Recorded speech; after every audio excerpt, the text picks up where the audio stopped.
It says, going live. Am I started? I have no idea if I'm started or not. I think I've started. Yeah. Okay. Hey, it's working this time. For those of you who are trying to tune in on Thursday, as soon as I hit go live, my computer crashed. And I don't know what that is. But... It says you're not due for another 10 minutes. Am I streaming though? Oh, hang on. Oh, there it is. Okay. I don't know. This new live thing on YouTube is funky. I have no idea. We'll also see if we get people in the chat because... Yeah, it's funky, and not in the Stevie Wonder way. Nope. Not in the fun kind of way. Not in the cool in the gang way. Celebrate good times. Come on. Wait a minute. You're a white guy and you like funk music? You're culturally appropriating. It's called the 70s. Deal with it. So be it. I'm an appropriating piece of shit then, because I listen to Lakota healing music to soothe myself to sleep some nights. Or I'll listen to Michael Jackson. Billie Jean is not my lover. She's just a girl who claims that I am the one. But the kid is not my son. On the dance, on the floor, in the round. God. People ask me, yeah. I got a mother, right? She's in her mid-60s, but oh my God, she is such a tweeny bop. It's still sad. It's still sad Michael Jackson gets a bad reputation because it's like, listen, people, it was proven over and over again in court. It was proven with evidence that he didn't do it. All his victims said he didn't do it. The guy who accused him of doing it later admitted he lied about it. No, it wasn't just that. It was fucking, the kids were admitted later that they were forced into, they were forced by their parents into lying about that. Yep. Like a lot of, every damn one of them. Well, and if you look at, because they were saying that he had set up his Neverland Ranch, I think it was called, as to be this, pedophile place for grooming things, and all the experts were looking at it and go, no, that's just a fun place for kids. That's not what pedophiles do to groom people. It was just, I think he was just a kid himself who never grew up. All right, we got JCrmitage in the chat. Wasn't this supposed to happen a week ago? It did, but my computer decided to crash a lot, so. Anonymous Coward! What's that? I said his computer went boom. Anonymous Coward, first time catching a stream in a year. Good to see you again. Blake Pettis, Joe Jorgensen 2020. Yes, go JoJo. I'm going to do early voting tomorrow for her. And I told McPhee that your live stream's on, so he might join. Okay. I've been talking to McPhee a lot lately. He's a pretty cool guy. And Derby Redneck AO. And he's from the Bahamas. Yeah, he's told me he's a Bahama mama. Well, he's a guy, but yeah, but contrary to mama in the 70s issue of the thing applies to all genders. A 70s thing again. Oh, well, and, show my age. Here's another thing that McPhee told me is contrary to what those tourist brochures say, the Bahamas isn't as nice and pretty as it's cracked up to be. I think it depends on where you go. Like, he says some of the beaches, yeah, they're nice to spend a week in there, but you wouldn't want to actually move and live there because if you go to places like Nassau or whatever, where you'll find out that, wait a minute, this place actually kind of sucks. Better place to visit than to live, huh?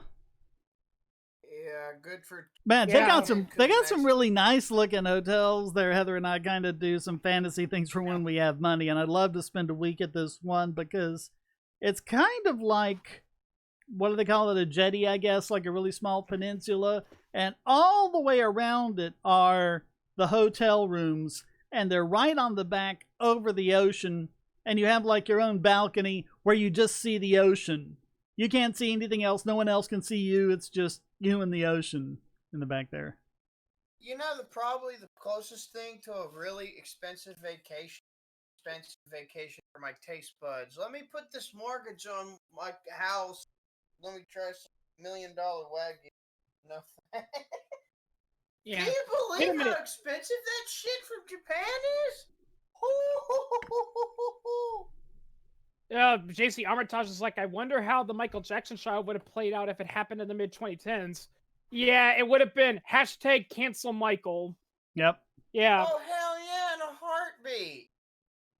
I mean, the thing is, there's still people there's plenty of people defending Michael Jackson, and majority of music people will say Michael Jackson never did that. If this occurred today, even people who know that that Michael Jackson was 100% innocent, they'd be like, "Oh, I don't know you, man. I don't know you. I want nothing to do with you. I don't know you. I don't know this guy. Yeah, I just met him." Yeah, that's a really You know what's fucked up? I think the dude who put the biggest fucking nail in the coffin on the bullshit against Michael Jackson, Rageaholic. I didn't see his video on that. That's one of the best video series against Michael, the users of Michael Jackson I've ever fucking. Yeah, Marx was not an economist. Yeah, he was. Yeah, if I recall correctly, he was a flunky law student, basically. Like, the only training he got in economics was he hung out with members of the Hegelian movement. Yeah, pretty much. Yeah, I read a chapter all about Karl Marx from Thomas Sowell, and yeah, sorry people, but Marx wasn't, the prophet of the working class people that you think it was to be. He came from a very privileged family. Yeah, whereas Sowell didn't actually, and it's cool because the official Thomas Sowell YouTube channel, they've been doing like edits from things Thomas Sowell has said over like the last 50 years, but like all on one subject. So they'd like pick us up, and then they'd have like interviews from him from back in the 70s to a lot more recently. Yeah, and he's still alive, surprisingly. He was born in the Great Depression. That's cool. Yeah. Yep, he's retired now. Well, yeah, Walter. 90 years old. Yep. It's pretty funny because I met a guy, because I also was talking to a guy recently on Discord. I forgot his name, and his username is complicated to pronounce out, but he's from Britain, and I heard him during a voice chat and all that, and out of curiosity I asked him how old he was, because I thought he was like in his 30s. He's like, "Oh, I'm 51," and I'm like, "Really? You're 51? You sound like you're in your 30s." And he jokingly said, "Yep, that's what years of not drinking and smoking do to you." Yeah, I guess so. Yep. Oh yeah. People want to know what my secret is. I'm like, I don't have a clue. I just live my life. Yeah. But I don't drink. I don't smoke. I don't. You don't drink, don't smoke. What do you do? Yeah, I'm boring. Yeah. And yes, I got the song reference. Yeah, I know. Yeah. And honestly, at most, I might, I might drink maybe a little glass, like a small glass of wine here and there with supper every once in a while. And that's my thing. And I don't do it very often. By the way, Thomas Sowell's from North Carolina originally. Just thought I'd say that.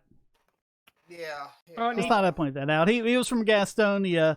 And I think like his father died when he was young, which is how he got to be raised by a single mom. And North Carolina, of course, not the best place to raise a black family during Jim Crow, so they moved up to Harlem, and he mostly grew up in Harlem, I think.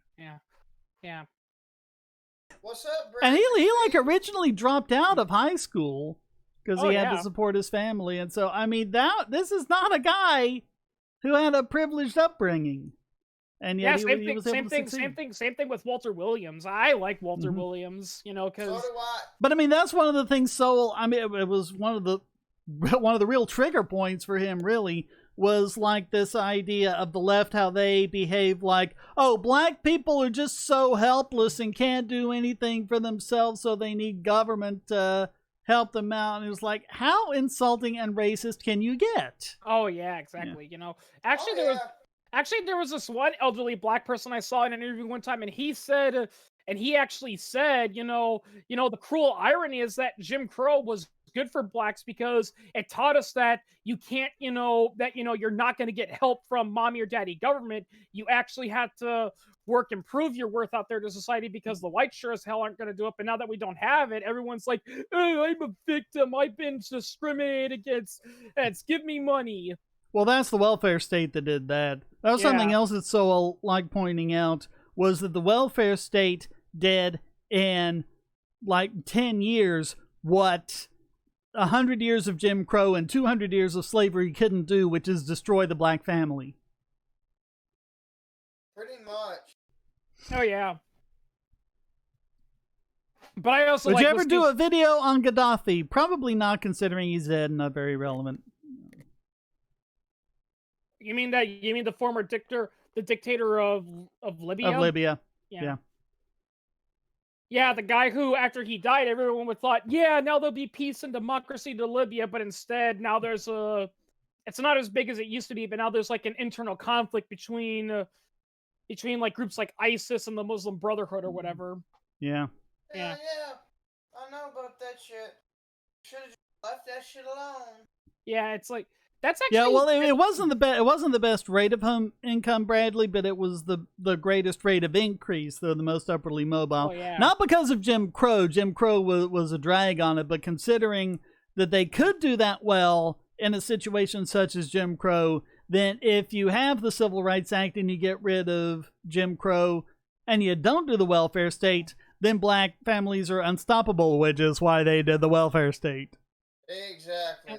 That's another thing they don't teach you in history class. You know, a lot of the Jim Crow laws ended not because the government saw the light and ended them. It was because many companies were saying, screw this, you know, we're losing all this money, just to hell with the law, let the blacks integrate with the whites. I don't care, we're losing too much money off of it. Mm-hmm. Because they looked at Woolworths, you know, Woolworths, you know, put the nail in that coffin, because that's a pretty amazing story, you know, when they had the sit-in in Greensboro, just kind of up the road from me. Because Woolworths had been thinking, well, because there wasn't a law that said they had to segregate. They were just looking at all the segregation. They were like, well, that must be what people want, and we don't want to turn away our customers, and so we'll do that. And then they had the sit-in, and they said, okay, we'll integrate. And then they looked at it, and they're like, wait a minute. We're not losing any white business due to integration. And now, since we're not arbitrarily closing off 19% of our potential customer base, we're doing a lot better. And other companies looked at that and they're like, yeah, we're gonna de-integrate. That and Vegas, I think, was another big one, because the casinos wanted to desegregate, because they thought it was ridiculous that, you know, Sammy Davis Jr. could get up and perform, but then afterwards he couldn't, you know, go over to the bar and have a drink. Yeah. Kind of reminds me of that really smug speech that George Clooney did that one day, like 20 years ago. Like South Park made fun of it, where he was talking about how progressive Hollywood was, and it's like, yeah, we gave this one black actor, you know, a medal when nobody else would have done that. And I looked it up, and yes, they did give a black actor an award. But here's the thing: he wasn't allowed to walk up and get it. A white guy had to come up and get it for him. Yeah. Yeah.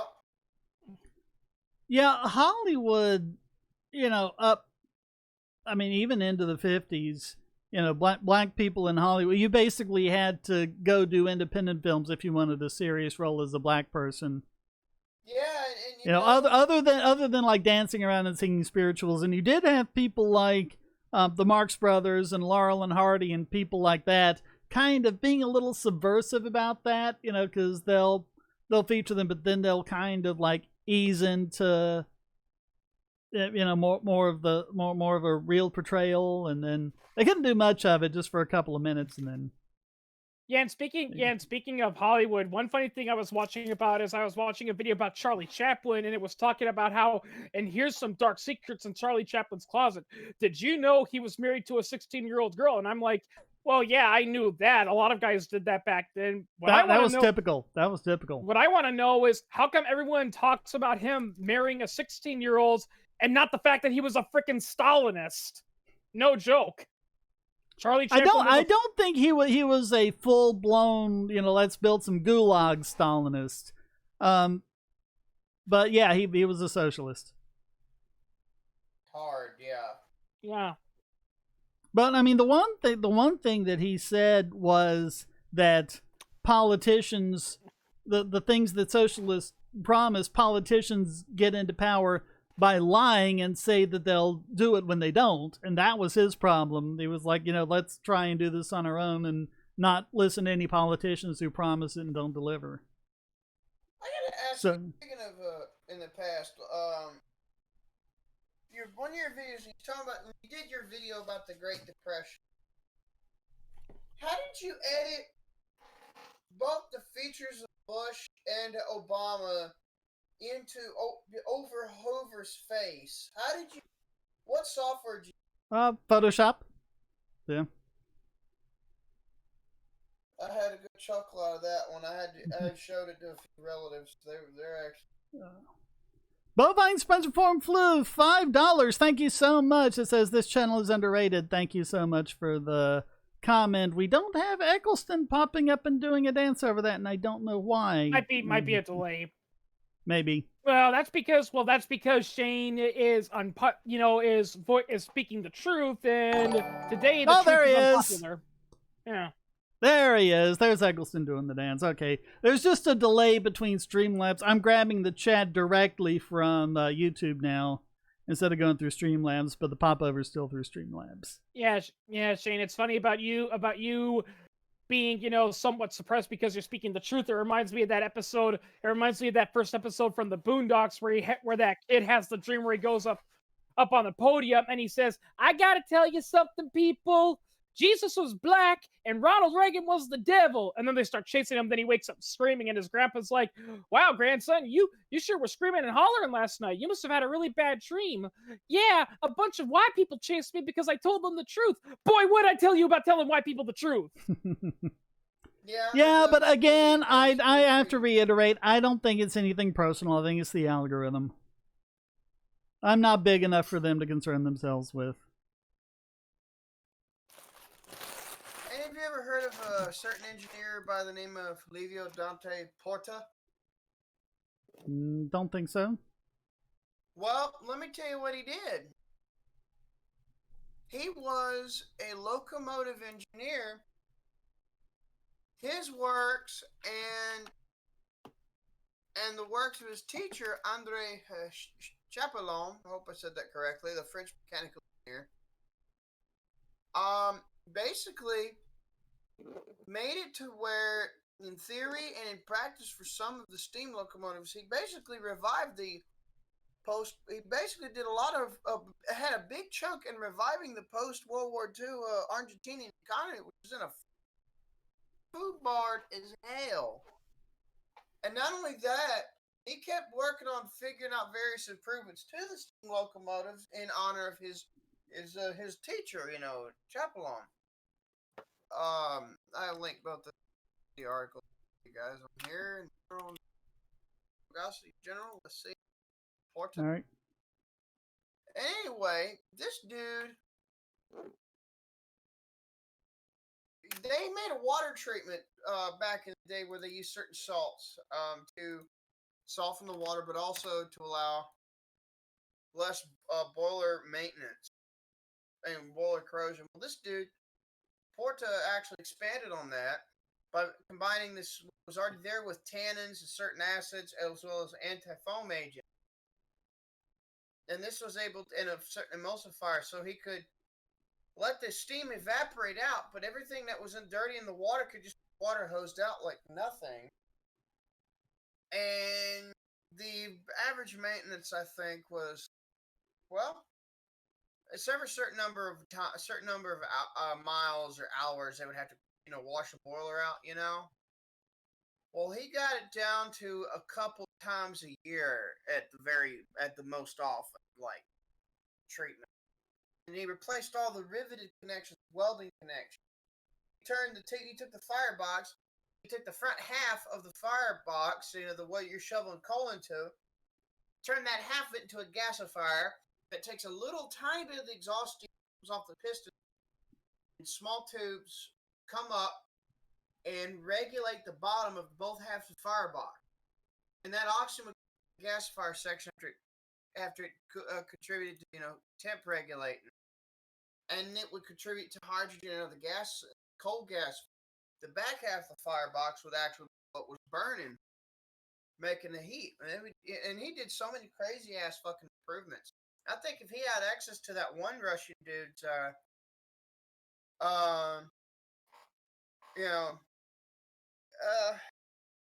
since if he he gotten a hold of that one Russian dude's works on compounds to make them more practical, figured out the problems for the locomotive, I think he would have made we already could, with his works already around, could make the steam locomotive, bring it back and make it competitive with diesel. I think the main thing, at least from my point of view, is the fact that, government just has a monopoly with Amtrak and it's not run very well. Because it's like the last time I went over to Vegas, I was looking at, airline tickets. Okay, well, that's what, $300, whatever it was.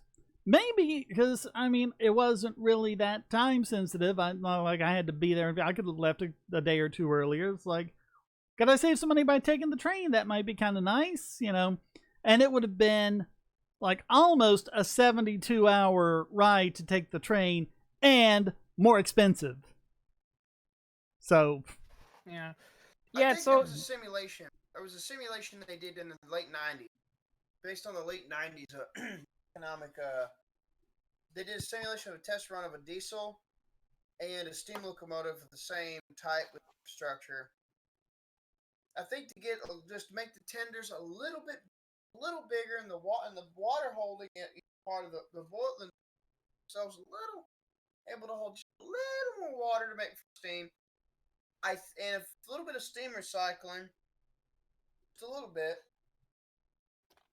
for the same amount of the same miles, you can make a steam engine run longer and actually potentially run cheaper, especially with that gasification firebox design. Yes, and yes, bovine sponge form flu, like a rocket stove.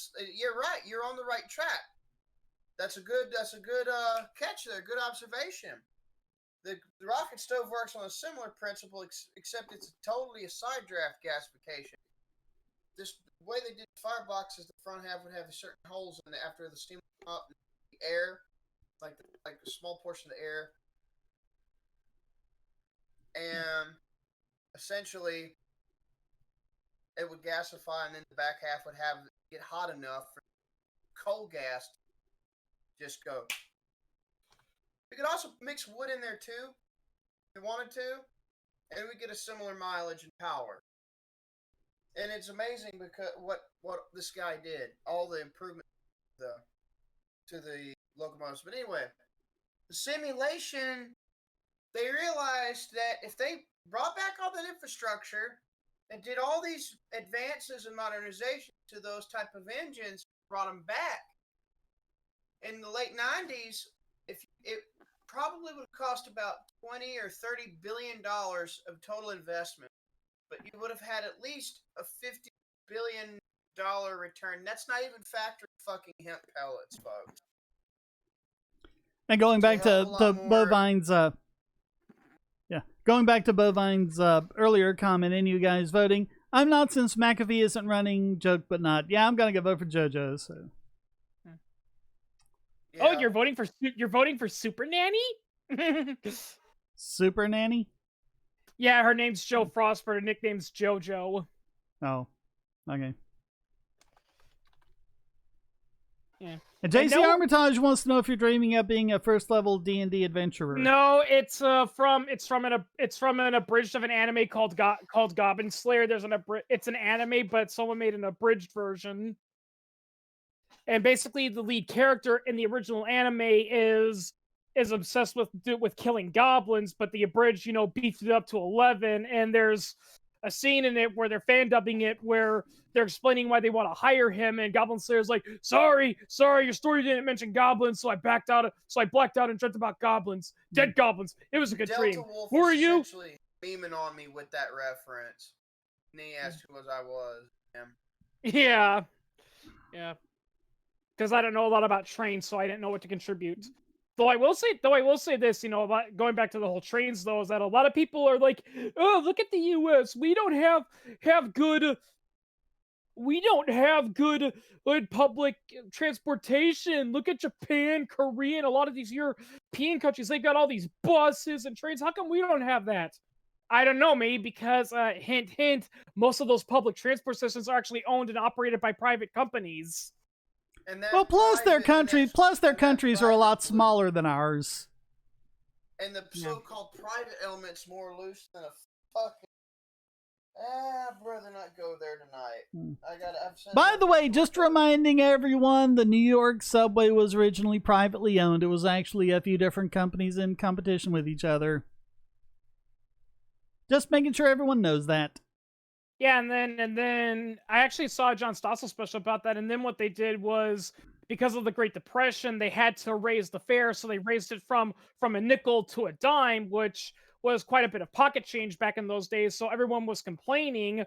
Then the New York government said, oh no, we won't raise it, we'll take it over, and they actually increased the rate. Even more, I think. Yeah, I think they raised it to like 15 cents after that. Yeah. All right, sorry if I reply to what Bovine was saying about the wood and stuff.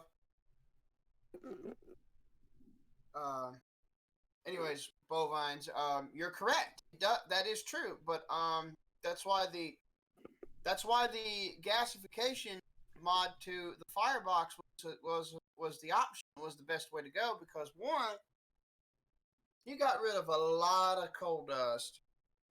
You got rid of a lot of smoke. The wood, the water.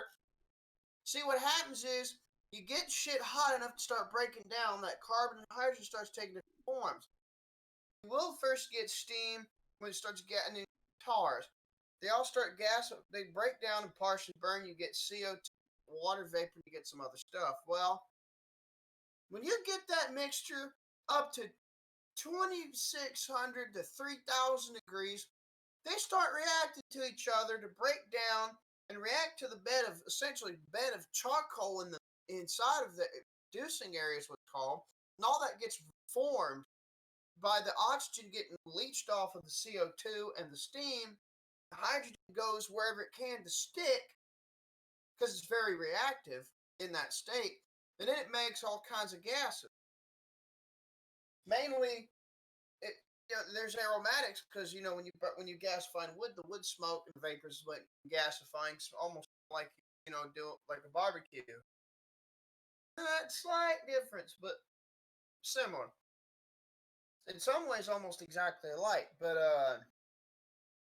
that's why you would want to react that in a gas producer combustion box, because that water that would be created would be able to crack down and then form with the oxygen and hydrogen bonding to carbon of charcoal area that's glowing hot inside the gasification reaction. That's why you would want that to happen.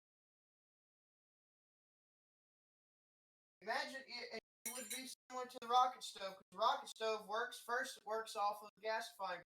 Well, then it combusts off, and you got a hell of a lot of insulation. So the heat slowly reduces out, and it's spread everywhere. The way that's true.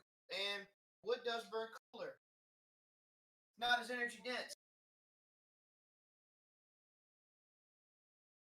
Sorry, I had to move something, but yeah. Sorry. Yeah, I'm sorry about that. Yeah, that's right. Wood does burn cooler, but that was why the gasifier box considered and was implemented quite often. Porta's works, including his biggest locomotive called the Red Devil. There's a whole book on it. And one of Porta's students, David Wardale, released another publishing of it, and I think it's like $60-something bucks. Wow, $20 from Dylan Aruto. Thank you so much. He says, just got into an argument about white and black not being real, but apparently was invented by white people, specifically in America. Any truth in this? Well, I don't quite know what the claim is. The term white as a race didn't really exist until like the 60s, 1700s, something like that. And even then, up until the turn of the 20th century, and even into the 20th century, it just referred to Nordic whites, so it didn't include Germans, Spaniards, Italians, things like that. So I mean, really, the idea of all Europeans being white, that's a very, very recent thing. Yeah. Just kind of reminds me of those people that say that Hitler was a white supremacist, and I'm like, if Hitler was a white supremacist, then how come like 97% of all his victims were white? He was an Aryan supremacist. Yeah, he was an Aryan supremacist, people. There's a big difference. And an Aryan supremacist was a bigger fucking fairy tale and a half, because you know them son bitches were dark. Or dark-ish. Well, and here's another thing too, is that there's now evidence that shows that quote-unquote Aryans actually exist, and that they were made up by the alleged Roman, commander who wrote about them, because Romans were... What? And that's the thing, is I don't think anyone ever truly identified who the Aryans were supposed to be. Yeah.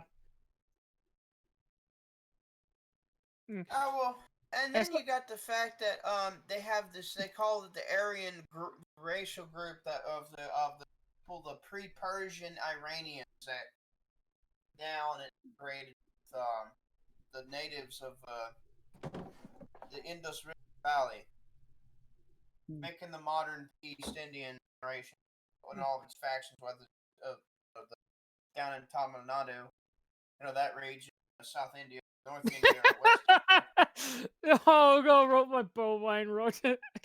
Yeah. Hurley was allied with the Arabs. Who's Hurley? Oh, Hitler. Damn autocorrect. Yep. Yeah. Well, these days, you can't even say Hitler, even for purposes. I've seen it plenty of times, And it's pretty funny because it doesn't even matter about context. Like, I was on a stream one time and I was talking about how I saw this and I said, oh, I saw this really interesting documentary about World War II and Hitler. And it was like, nope, you can't say Hitler. I wasn't, it's not like I was praising him. I was just saying I saw it in a documentary. And I've said it before and I'll say it again. Like, I'm not condoning what Hitler did, and we all know he was bad. But when you look at the grand scheme of human history, there have been leaders that have made Hitler look like a Girl Scout. Well, I mean, Hitler was doing his stuff when he had the technology to kill millions. But man, can you imagine if Martin Luther had had that technology? Or Genghis Khan. No. Well, Genghis Khan. Fucking impaler. But yeah, Genghis Khan wasn't really about killing people and doing genocide. In fact, it was kind of the opposite. We're basically all descended from Genghis Khan. That's what it is. I saw this comic from one historian. It's like people love to portray Genghis Khan as kind of like Darth Vader. He's this feared leader. He's undefeatable in everything he did. But in reality, he was more like Jabba the Hutt. He was vicious and was dangerous if you cross his path. But as a whole, he was more about rigging politics, to suit himself, basically. I was told about their places in the world where they actually look at it. It was either, I think, Attila the Hun, I forgot which one, in a positive light. I wonder. I know the Marquis de Sade was a much nicer guy than his reputation. Yeah. That's I've seen Vlad the Impaler's work. That shit ain't pretty. No wonder Bram Stoker made him out like a vampire. Actually, fun fact, Bram Stoker later said in an interview, in the 1910s, that he actually had no idea who Vlad the Impaler was. They mentioned, so there was this, this Transylvanian warlord called Vlad the Impaler, and he was called Dracula because his father was called Dracula. Is that who he named Dracula after? And Bram Stoker basically said, oh, that's what that meant? I just read it somewhere and I thought it meant evil. The actual inspiration came from an incident that he read about in the United States where there was a tuberculosis outbreak and people were blaming it on vampires. So they were literally digging up graves and mutilating the bodies because they were afraid, that's what's causing tuberculosis. It's these corpses are coming back from the grave and draining the life force of people. Dracula actually means. But Dracula actually means little dragon. Yeah. Because Vlad Dracul was the dragon, and so he was the son of the dragon. So Dracula. Yeah, Vlad Tepish, I think that was his name. Vlad. Yeah. It was something else, though. Yeah. I can't imagine being as fucked up in the head as he was skit to see his relative family get sodomized like that.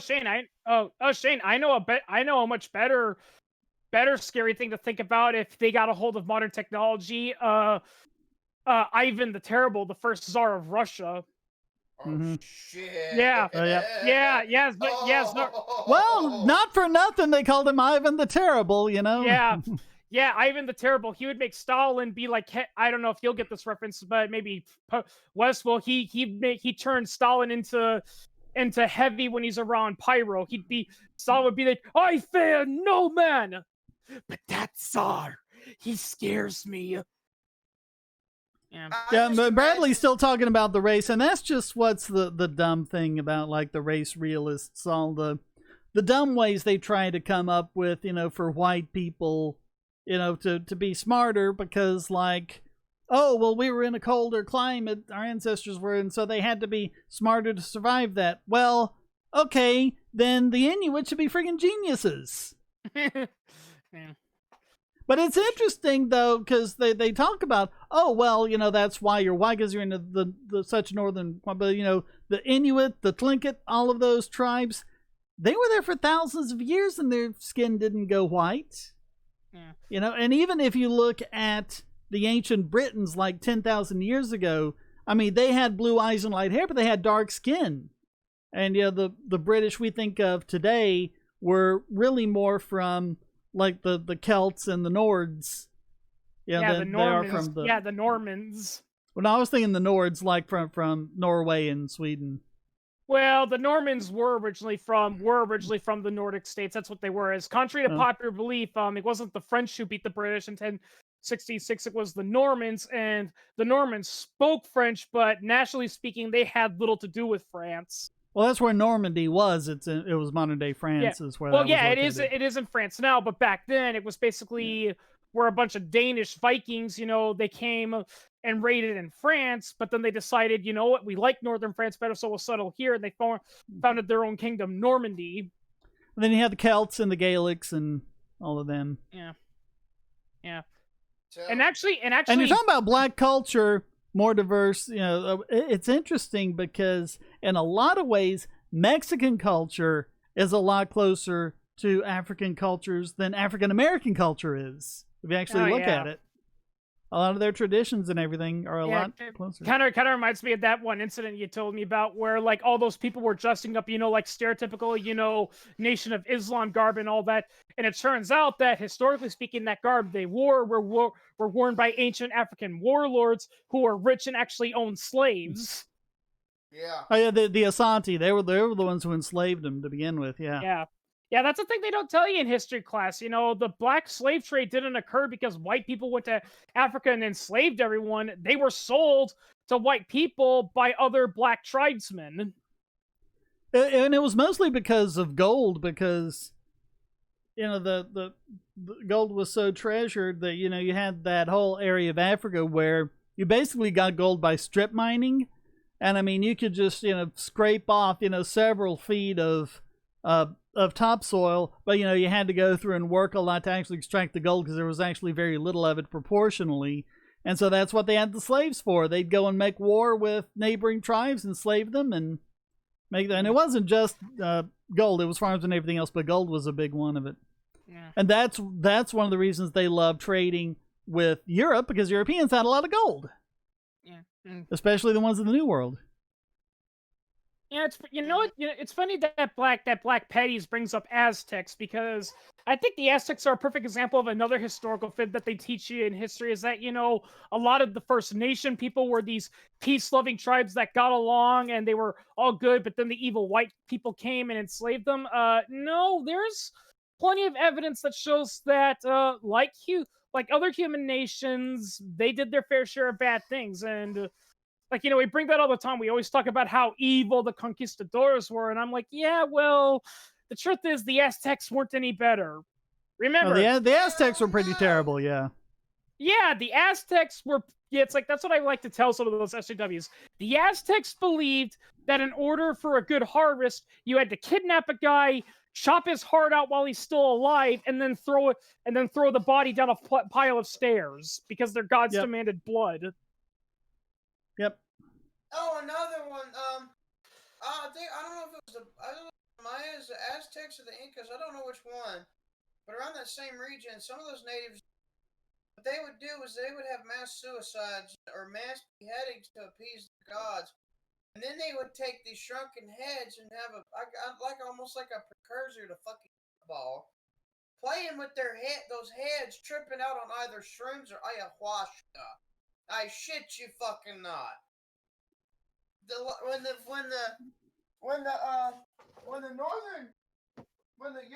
settlers that came, the white settlers came up here and first heard about them, the natives up here is like, we don't associate with them. We just trade corn with them and shit. We don't hang with them. They're something crazy.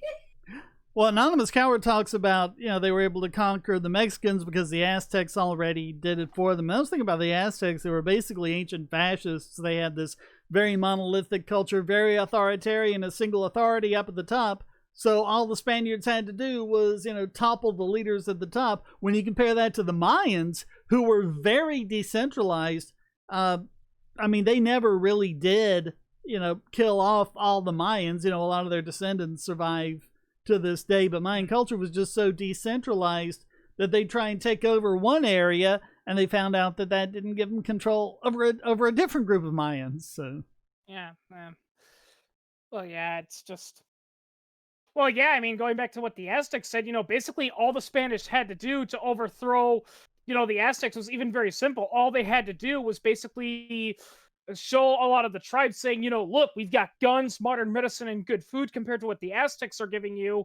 And a lot of people who were enslaved by the Aztecs felt, well, you know what? It's better to be with these white men rather than the Aztecs because the Aztecs are crazy.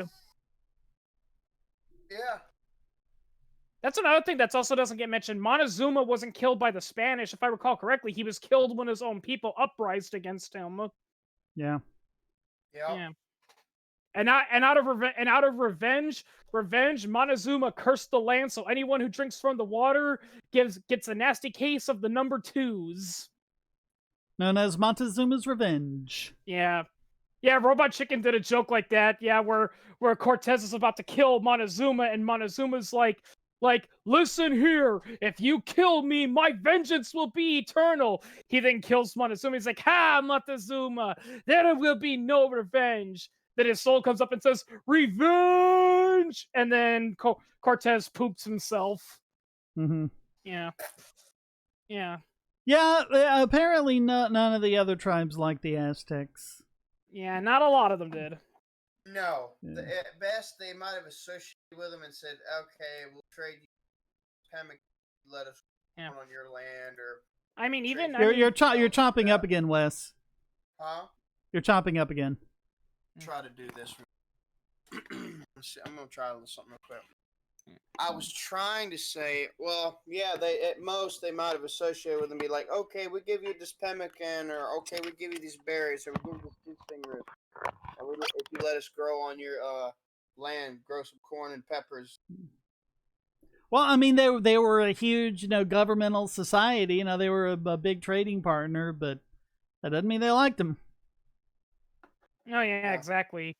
That actually kind of reminds me about how Switzerland gets treated a lot, in post World War II, because everyone's like, oh, Switzerland, we're evil, we're pro Nazis, because they held all these accounts for various Nazi officials. It's like, well, yeah, because they were banks and those were personal bank accounts, Well, they did that for everybody. They were neutral. Yeah, they were neutral. That's a real sad thing about World War I and II, was that it was next to impossible to be neutral, because it's like, and why a lot of nations still suffered, even if they were never bombed or attacked, is because it's like you can't trade with anyone, because if you trade with Germany, Britain and France are going to say, oh, you're an ally of Germany, we're going to bomb you. And vice versa, if you do that, Germany's going to be like, oh, you're trading with Britain, we got to bomb you. And God help you if you're in a strategic position, like Iran. Yeah. And you want to remain neutral. Or Belgium. Oh, shit. Yeah. Yeah, it's like, yeah, I feel so sorry for Belgium. It's like, wait a minute. France and Germany are on the verge of declaring war, and we're right in the middle of them. Oh God. Yeah. Reparations are not a good idea. I mean, if you do that after the Civil War when the slaves are free, I mean that makes sense because they worked the land, but they didn't do it as a voluntary market exchange, which means that by all rights the land is theirs. But I mean, today you got so many people. I'm willing to bet you most of them don't have any slavery in their ancestry. Oh yeah, yeah, there's a lot of those people that are like that. They're like, I'm black, so that means my great-great-grandpa must have been a slave. And then they do a DNA ancestral test and they found out, oh, even though they're physically black, genetically they're white. Well, they had blacks who, came over later or whatever. Yeah, that actually happened to an SJW. She was all excited about how she was going to learn which African or South American country she came from. And then she found out that genetically speaking, she's mostly European. So she contacted her grandma, just out of curiosity. It's like, oh yeah, that's right.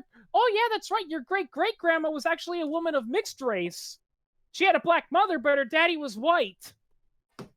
Mm-hmm. Uh, Yeah. So... All right, I finished loading up some of my references. Yeah.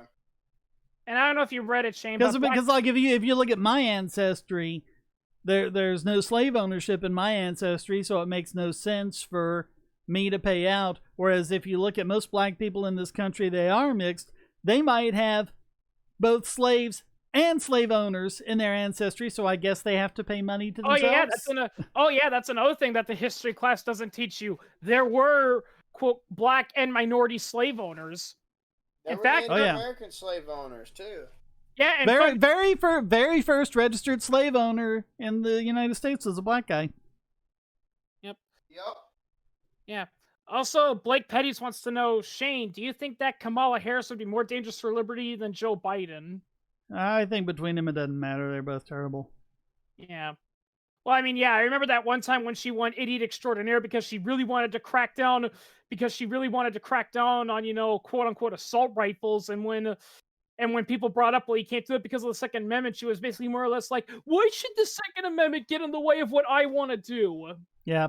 That pesky Constitution thing. Well, I think Biden would just drive this country into the ground. Kamala Harris would be more of a police state type person. Yeah. In all honesty, Shane, one person actually had the best reason why you should vote for Trump, and I'm like, well, why is that? It's like, because here's the thing. Trump is a complete idiot, but here's the thing. And contrary to popular belief, it's actually the incompetent idiot you want in a position of high power, because if they don't know how to use their power, they're not really going to use it. Whereas if someone like Hillary Clinton got in power, she knows what she can do if she became president. Well, SKM, what they say about the Irish was, oh, well, they weren't slaves, they were indentured servants. No, a lot of them were slaves. Look up the word Barbados as a past tense verb. That's what they would do. They would kidnap Irish, even children or whatever, send them off to Barbados, force them to work. And these little ginger Irish people aren't really set up for that kind of life, so they basically die within 5 years. Yeah. Which is the real reason why they switched over to using blacks, because they could take the heat a lot better. But also, on the other hand, one of the lies they tell in the 1619 Project is, oh, well, they had started bringing all this slavery over in 1619. That was when the first black slaves came over. Well, no, actually, those properly were indentured servants. They worked for, I don't remember, 5-7 years, something like that. And then they each got 50 acres of land. It's pretty funny because about the 1619 Project, because they're talking about how, it was all about blacks, who founded America and all that. And I'm like, so Jamestown doesn't count? Well, that's what they're talking about. They're saying that the black people were Jamestown in 1619, so. Yeah, which is bullcrap.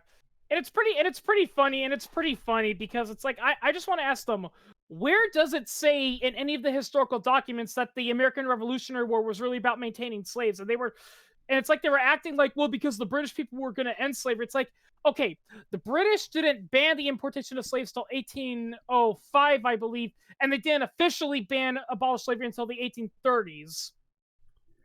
Dylan, I just looked up the name of the first registered slave owner. His name was Anthony Johnson. So you read about him. He was a tobacco farmer in Maryland. My folks didn't even know about it. He said, yeah. He said he went, I told my folks, I was like, he went to court for this. And you know, there was actually stories of people that had their families kept together by certain slave owners. Which I know, I'm sure was a fucking... You're dropping out again. Sorry, let me go. But as I remember, he was actually, he came over as an indentured servant, and so he worked for a while, got his land, became a tobacco farmer, and then got the first proper slave. Yeah. As opposed to indentured servants. Yeah. As opposed to indentured servants, the first actual full-time slaves. Yeah. Yeah, that's that. Yeah, I agree. Yeah, thanks for correcting me, McPhee. Yeah, it was 1807.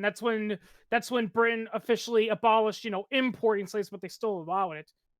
And even then, the British Empire still practiced, slavery, not slavery, for most of their colonial rule until the mid 20th century. So, well, you got to remember, slavery to them was what they were doing overseas. You didn't really have people working as slaves in Britain itself. So, for them, they could just preen themselves and say, look, we stopped slavery. It's like, okay, great. Yeah, you stopped slavery where it's completely irrelevant. Good for you. Yeah, but I still want to ask the 1619 Project people, like, where does it say that, where our founding fathers said that wanting to keep slavery was the reason why we rebelled against the British Empire? Where does it say that?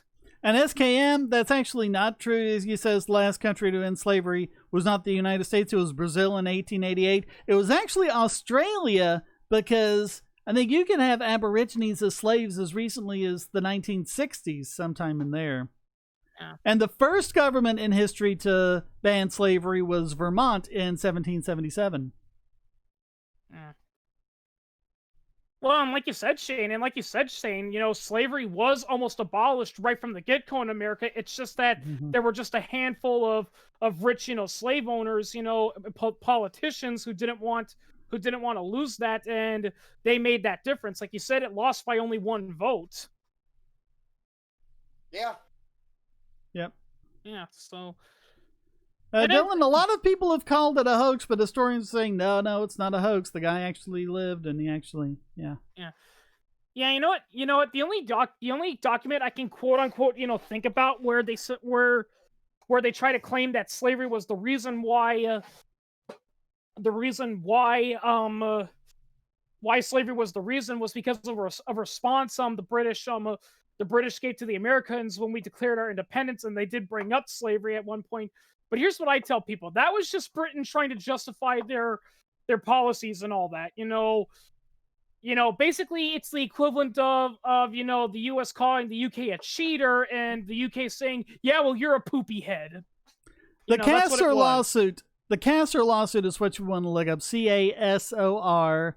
John Castor, blank indentured servant, claimed his indenture had expired earlier. He was being held illegally by Johnson, and a bunch of things happened, and the courts eventually ruled that if he had to be returned and all of the court dues reimbursed to him and everything. And that was the first time anywhere in the 13 colonies that it was determined that a person who had committed no crime could be held in servitude for life. So John Castor, was 1655. John Castor was actually the first proper slave in America. Pretty sure Australia isn't Western, given it's in the Eastern Hemisphere.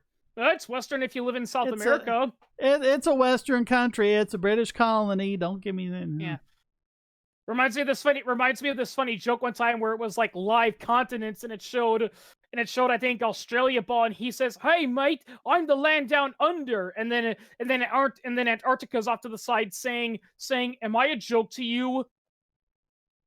Western back alley refers to basically the places that are under either direct British rule or that broke off from British rule. So I mean that would be basically Europe, North America, Australia. All of that's considered the West. That's what they call Western European rule was either directly over them or was an influence to their foundation, one way or another. It was more of a cultural abstraction than a legal one. By the way, Shane, this might be a little off topic, but speaking of East and West and all that, I was reading an article about, the COVID pandemic and all that, and Sir Paul McCartney of the Beatles, guess what he blamed, the COVID pandemic on? He blamed it on meat eating because he said, "Oh, these markets, if these meat markets didn't exist, COVID never would have came to us." It wasn't a meat market; it was pangolins. Yeah. Yeah, I think they proved that. They literally went to Wuhan and they literally tore that place apart, and they found barely any place that actually had COVID. And now, like you said, now they believe that it's actually came from street meat that was made but that's usually made from bats, civets, or pangolins. Oh no, it was from live pangolins. Yeah. Yeah. And that's another thing. And so it's descended from bat coronavirus, but it jumped from bats to pangolins, and then from pangolins to humans. Yeah. So no, it wasn't the seafood market. Yeah. That's what they thought at first, but yeah, that's what science does. It makes its best guess, and then it finds out more information. It says, "Oh, we got to revise that." That's why, in all honesty, Shane, I really hate those climate change people who are like, "No, the debate's over. Global warming's been proven." Well, even if it's proven, that doesn't mean the debate's over, because science doesn't work like that. We're always updating. Like, here's the thing. Our knowledge of how the world works changes all the time. Well, and it's like they're looking at the basics of climate change that's been proven with, and they're conflating it with all of these other, wacky things that aren't even scientific, or some theories that are scientific but haven't been proven. And if you say, well, now, wait a minute, there's no evidence for that, they go, well, you deny global warming. No, we don't deny global warming. Yeah. But you can't lump them all into one category. And JCrmitage, a pangolin is it looks like an armadillo, except it has scales. It looks like it looks like something you wouldn't want to mess with. It's a mammal, but it's weird looking. Basically it looks like an armadillo, but instead of a shell, it has scales. Yeah. You wouldn't want to cuddle with that at night. Yeah. It's not a cuddly animal. Yeah. It's like, why not? I love cuddling with my pangolin. Whoa. That was unexpected. That or a claw might stick inside of your neck by accident. Yeah. Yeah, it's like... Well, I mean, anything done by taxes is automatically immoral because taxation is theft. But I was thinking, in fact, I think Murray Rothbard had a whole big write-up on this, that what they should have done after freeing the slaves was say, okay, slaves, that plantation you've been working on all this time? You own it now. It's yours.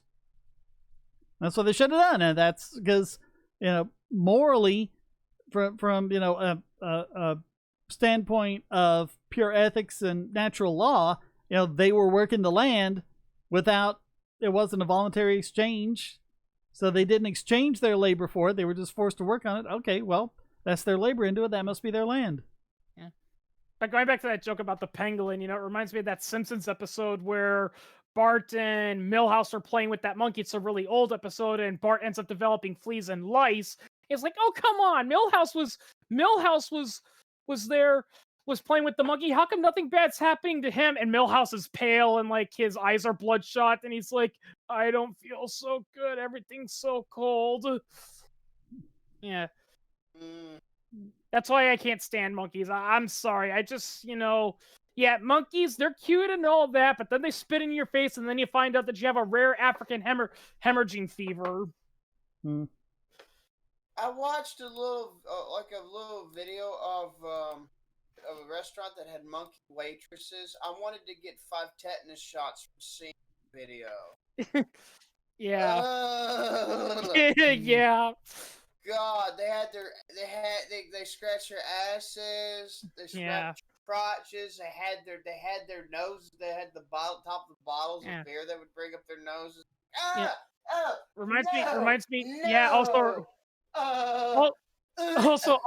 Also reminds me of this video I saw about Typhoid Mary, and it was talking about how she handled all this food and she never washed her hands even after using the bathroom. And I'm just thinking, to hell with typhoid. I'm surprised nobody got tetanus or something from that. Oh, you disappeared, Shane. I was like, what the F? Yeah, I know. I had to run off there for a second. Oh, okay. I'm back now. So it didn't crash. Okay, I see. Yeah. Yeah, it's like, and yes, you can get tetanus from food. It's rare, but it can happen. You know, if you have an ulcer in your mouth, throat, or stomach, which is more common than you think it is, and some of that bacteria gets in there, congratulations, you now got lockjaw. Yeah. Yeah, and tetanus, I'm sorry, Karens, but tetanus is something you don't want your kid to get. Oh no, it is. It's horrible. Yeah, it's all you need to do is look at that one painting. I forget who made the painting, but I mean it's a really nice, realistic painting of this guy basically either dying or already dead of tetanus, and his back's like all pulled all the way back over it. Oh my God. Yeah, it's like, yeah, you know, it actually also reminds me of this other funny thing about pox parties, because this one woman gives her son the chicken pox. It's like, there, now he will get it when he's older, and he'll be all better. And then it shows him in the hospital. It's like, yeah, your son has chicken pox. Oh, and he also has an opportunistic staph infection. Mm-hmm. Yeah, which does happen, you know. Yeah, and he'll be at risk for shingles when he grows up. Oh yeah. Yeah, that's another thing I hate about with parents. It's like, listen, shingles is not what happens when you get chicken pox when you're older. Shingles is what happens when the virus is already in your body and it reactivates. Yeah, because the virus never leaves your body. And yeah, I definitely got, as painful as those 2 shots were, I was glad to get my shingles vaccine, because I know a few people who have had shingles, and I don't want it. Yeah. I've seen firsthand. I've heard plenty of stories from people that actually remembered their childhood chickenpox, and they say one of the biggest myths ever about chickenpox that you see on TV is that it portrays you as just being really, really itchy. They say that is not true. Chickenpox does not itch; it burns. Yeah, I was a little too young to remember it. I think I was either 4 or 5. I was too young to remember, but yeah, other people who got it said, "Oh my God, that was torture. It was like your skin being burned off." Yeah, that's what one guy told me. He said it was like having all these pokers being lit up until they turn orange, and then you're being jabbed with them. That's exactly what it feels like. Now imagine if you scratched and you remove the spot of a chicken pox. Chickenpox spot, it triples, it doubles, or in some cases triples. It's not a good thing. Just get the frickin' vaccine, you frickin' idiots. Damn it! You know what else is funny? I actually saw a joke like that one time. It's like, listen, I don't want to give my kids vaccine because the vaccine will give them autism, and it's like, well, man, it's like, well, man, your son autistic. Might ought to level up, bruh. No. I want to say this. It's like it shows the doctor saying, well, your son survived the measles, but the fever damaged his brain, so he's permanently brain damaged. And you're just thinking, wow, that kind of defeated the whole purpose now, didn't it? Mm-hmm. Yeah, it's like that can happen. Yeah. A lot of those diseases, if they're caught in young children, can actually lead to an encephalitis, which can lead to brain damage. So, yeah, kind of defeats the purpose. And what do you think of the odds of Joe Biden winning? I'm not really convinced by polls. People know this going years back, and I had an episode a few weeks ago on that. So, I mean, I have no idea who's going to win, but it's not the shoe-in for Biden everyone's pretending. Yeah. it'll be. No. Well, I mean, and here's the thing too. That's what they all said when they were running against Clinton. You know, everyone is like, yeah, Trump is, he's crazy, but Clinton's got this in a bag. She knows what she's doing. She's got all the training. You know, Trump is doing stuff that everyone says he shouldn't do during debate. He's gonna win. And what happens? Trump is nominated president. Yeah. And point number 2, the fucking mail-in ballots that you know, many of them were sorted through and were found fraud. Oh yeah. Fucking fraudulent rank real levels were skyrocketing. Mm-hmm. Yeah. The libertarians Yeah. predicted this before Trump even opened his mouth on it for one fucking beat. Yeah, it reminds me of this one thing I saw in an anime one time where a guy's angry because it breaks the fourth wall and he discovers he's not the most popular character and he's like, "What?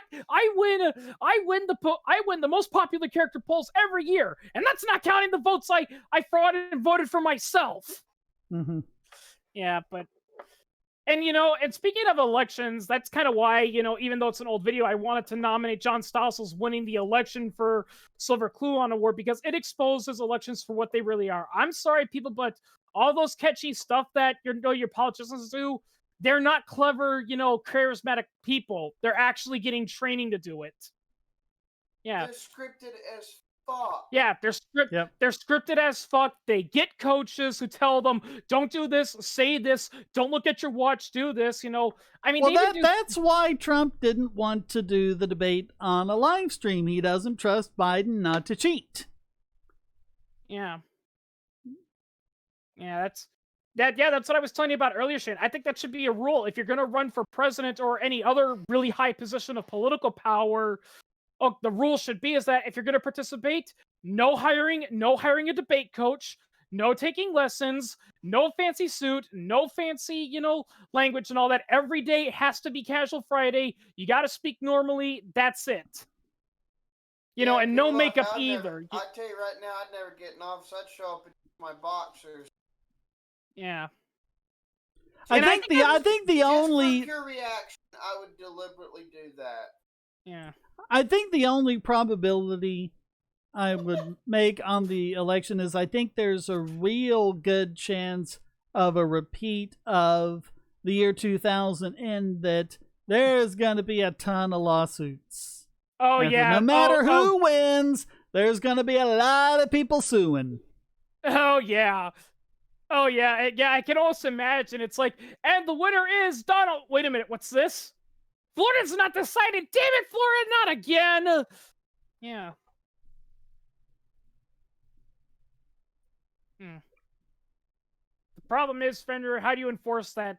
Well, yeah, it's going to be a while. We're going to have to get an unbiased AI that's in control of a robot that'll forcefully do that. But of course, if the AI was smarter than us, it would say, new conclusion, there will be no president this year. What? Yeah. What do you mean? None of you idiots that have shown up are capable of running. By the way, there's actually a lot of people that have actually asked, well, what would happen if literally no one votes for this election, which is very improbable. Let's say hypothetically it does. Well, sadly, people, there will still be a president because if I recall correctly, if there's a clause in the Constitution that says if nobody votes for the president or if the amount of votes that come in is way too small to really if no one gets 270 electoral votes, the House decides the president. Yeah, that's what it is. Yeah, so Congress decides the president, and I don't think we'd want that. No. Because it sounds like Congress would be. It's like, oh, no one voted for Trump or Biden. That's good. You think those idiots were crazy? Wait till you see who we have for the ballot. Yeah, and that's exactly what they're looking to do.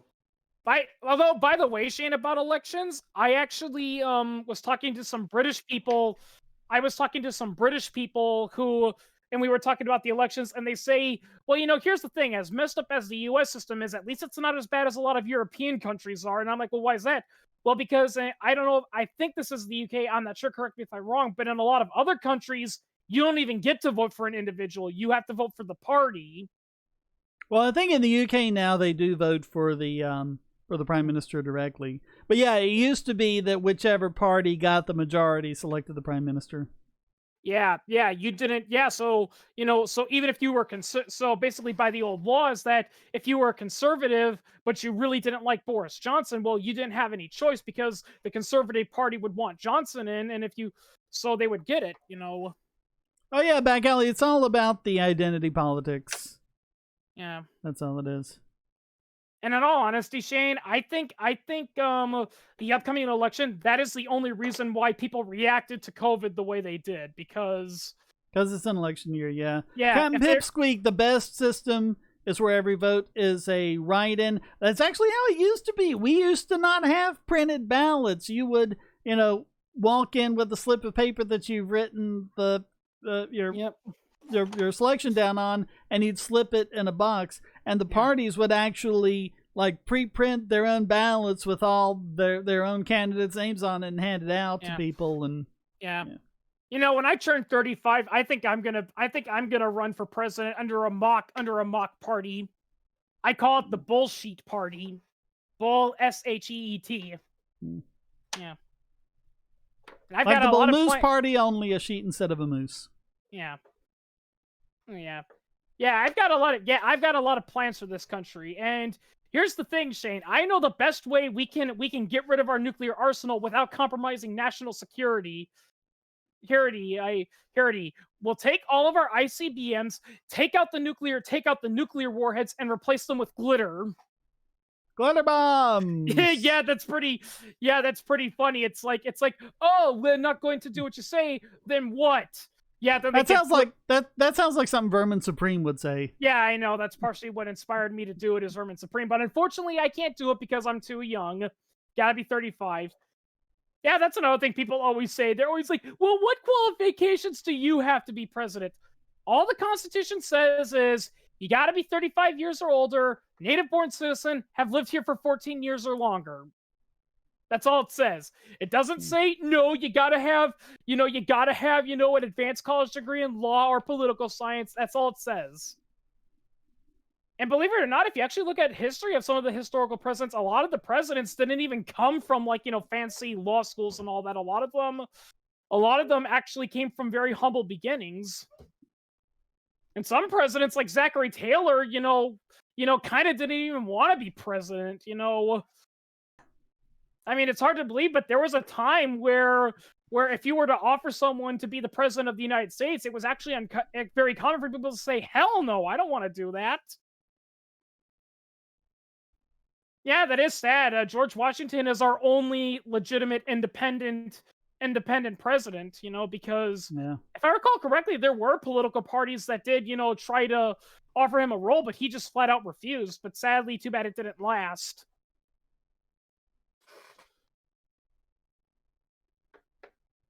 Glitter is the only substance which doesn't abide by conservation of mass energy. No matter how you clean up, there's still some left. Yep. Yeah. Although it would be an even greater war crime if it were a Lego bomb and everyone was stepping on them everywhere. Oh yeah, because those things hurt. That should be another thing too. It's like, but we want to have cluster bombs, but cluster bombs are inhumane. I have a compromise. Okay, everyone, the bombing starts. Let's go out. Yeah, ow, ow, ow, ow, ow. What did they drop on us? Legos. Yeah. Actually, it's pretty funny about Legos because not only do they have the studs in there, from what I've read, Legos are actually surprisingly pretty sturdy too. Like there was a guy that took a single Lego brick and he put it on a hydraulic press, and he actually had to set the hydraulic press pretty high before he was able to flatten it. Mm-hmm. Yeah, those things are. Yeah, I mean that's why because I mean they can't stop like the compatible mock-ups from being made, but they compete first of all by being sturdy, and second of all having really high precision. I mean, they want to guarantee that if you buy a Lego block in Denmark and buy a Lego block in the US and buy a Lego block in Australia and buy a Lego block in China, that they'll all fit together perfectly. Yeah. But yeah, it kind of reminds me of that Family Guy joke where it's like, oh, oh, nice, you have Legos? That's sweet. Lois only buys me Mega Bloks. Peter, I keep telling you they're the same. They are not the same, Lois. And to be fair, he is true. You know, I mean, nothing against Mega Bloks. I had a few Mega Bloks kits growing up, but yeah, Legos are a little bit sturdy. And what also made Legos good compared to other building brick, you know, toys was that you could literally stack them in any way you want. You know, if you had, you know, it says, okay, you know, this is how you make a Lego castle. You know what? I don't want to make a Lego castle. I want to make a rocket ship with it. You could theoretically do it, you know? I mean, that's the thing about the way Legos have become in like the last, 20 years or something. It's all about kits where you can make, this one kit with it and not much else. It's like, just give me a whole big old bucket of Lego bricks, Yeah. Because what they do, they give you enough. Like they'd say, okay, here's how you make a helicopter, here's how you make a Jeep and things like that. And there's all the stuff in the box. But it wasn't like specific to that. It wasn't like, oh, here's, Star Wars, the final battle between, Luke and Darth Vader. And that's all you can make with it. Yeah. Of course, I don't buy anything Star Wars related because of Disney. Yeah. But yeah, speaking of which, Shane, did you see the South Park special, the pandemic special? Oh yeah, yeah. It's so pretty funny. My wife loves the term chin diaper. Oh yeah, because she works around the public all the time. She says, "Yep, that's exactly what they do." Yeah, yeah. That should be another rule. That should be another rule that I would pass as president. All public debates, they must wear a diaper over their mouth. Why? Because we because we don't want to see the crap coming out of it. Yeah. Yeah, just to remind you what's coming out of it. Yeah. Politicians are like diapers. They should be changed often and for the same reason. Yeah. Yeah. Yeah, they're full of poo. And they stink. We are in quite the clown world. I don't know when the day of the honk will arrive. JC, this was the thing. I think I might have done this on the podcast. But people are 3D printing Lego pieces, and the Lego company is like getting them, forcing like eBay and places like that to have them taken down. And like the story I saw, which I think I did on the podcast, was this woman was selling a 3D printout of a Lego light switch cover. You replace your light switch cover with it, and then you can stick the Legos on top of that. Lego doesn't even make a light switch cover, and they forced her to take it down with a DMCA claim. Yeah. Bitch move. Incompetence. Yeah. That's all I gotta say there. Yeah. But people are 3D printing Legos. That's they're gonna stop. Yeah, I want to. Yeah, and that's another thing I would like to ask those people. It's like, okay, how is passing a law or filing a lawsuit actually going to stop people from doing it? Okay, SKM is talking about the COVID mortality rate is exaggerated, isn't it? Yeah, you got two things going on. One thing is they're counting every single death that's associated with COVID. Which there's a difference between dying with COVID and dying of COVID. But now the other people are saying like, oh, well, it's only like whatever it is, 5% of the total amount because everyone else, died of something else. And here are the only people that died of COVID itself with nothing else. Well, because what gets you with COVID is the comorbidities. So it's like you might have some kind of, respiratory disease that wouldn't have killed you. Or you might have gotten COVID itself and it wouldn't have killed you, but you get the two of them together and that kills you. So it's in between. Or like in South Park, a couple of boys, or like in the South Park pandemic special, a couple of boys start fighting, so the police open fire and shoot the black kid, and because the original fight was over COVID, they declare, oh yeah, he's in the hospital due to COVID-related reasons. Well, no, because it was because of COVID that the teachers weren't there, and it's also because of COVID that the police were out of work, and because of both of those things, the police were hired as teachers, and so when the police shot Token, they call it as COVID-related because the whole chain of events wouldn't have happened without COVID. Yeah. Lincoln Logs, they were good too. I love Lincoln Logs. Yeah.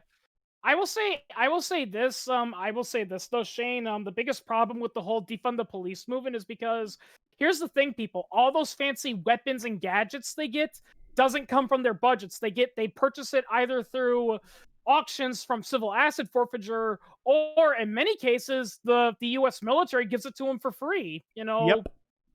Yeah, it's like, we've got all these M113, half tracks that are just rotting up in storage. Hey, we hear your SWAT team needs armored vehicles. Here, you have it. Paint it black. Enjoy it. Yeah.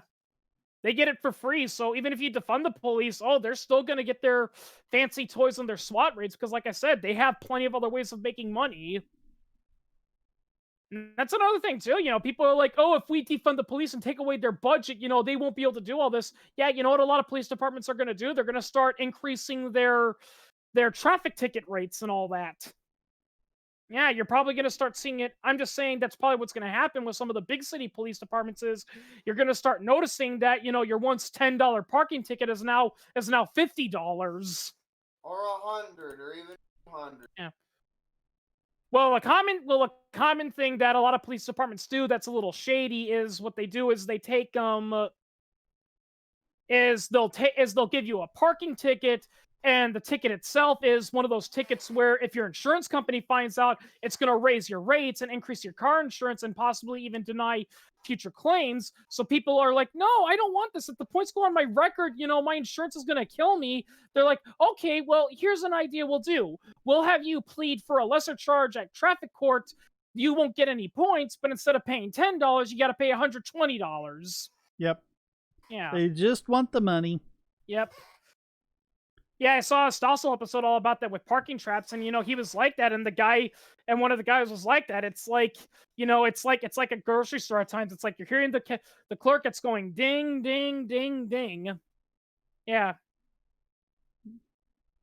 Yeah, that's the problem with traffic courts. It's like, the reason why they do it is because they know they can get away with it. Because there's no denying that if you were to take, a parking ticket case and bring it to a trial jury, like 90% of the time, the jury's going to be like, yeah, that's kind of stupid. We're going to let the guy go. But nobody's going to spend $5,000 to fight a $10 ticket. And they know that. Well, that's Cam. It's not the lack of training to use the equipment.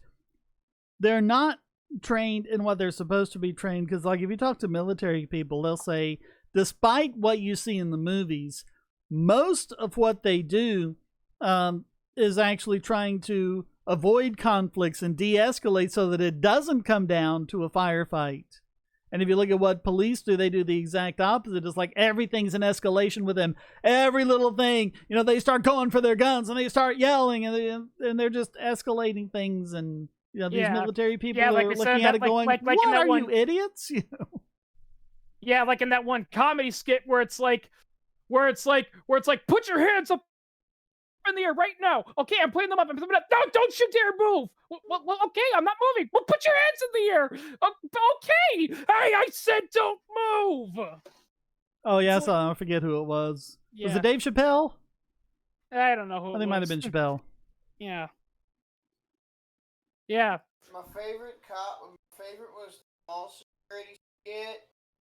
Gary Coleman was mall security, and he was portraying, Dave Chappelle was portraying a mall cop, Gary Coleman, and that shit was fucking ridiculous. Oh yeah, that's right.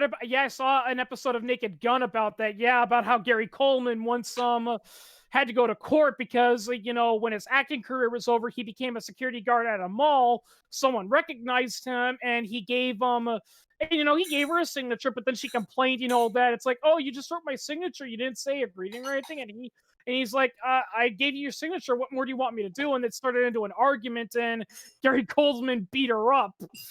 Yeah. That's the thing. Yeah, even if you win the case, they still make you pay court fees. That's how it works. It's crazy. Yeah. Yeah, that's because the U.S. doesn't do what's known as the English rule of law, which is basically if you bring something to court and you fail, you're not only going to be paying a fine to the court, but you got to pay the guys legal fees. And today, that kind of happens, but only if the judge mandates it. Well, I mean, as far as like traffic court is concerned, I know people who are obstinate enough to say, Your Honor, I am not going to pay this. I was found not guilty. I did not do the crime. I should not have to pay anything. Not fine, not court fees, not anything. If you make me pay a court fee for this, then I'll, appeal to state superior court. And then all of a sudden, actually, you can get a lot thrown out by that if you say you want to appeal to state superior court. All of a sudden, the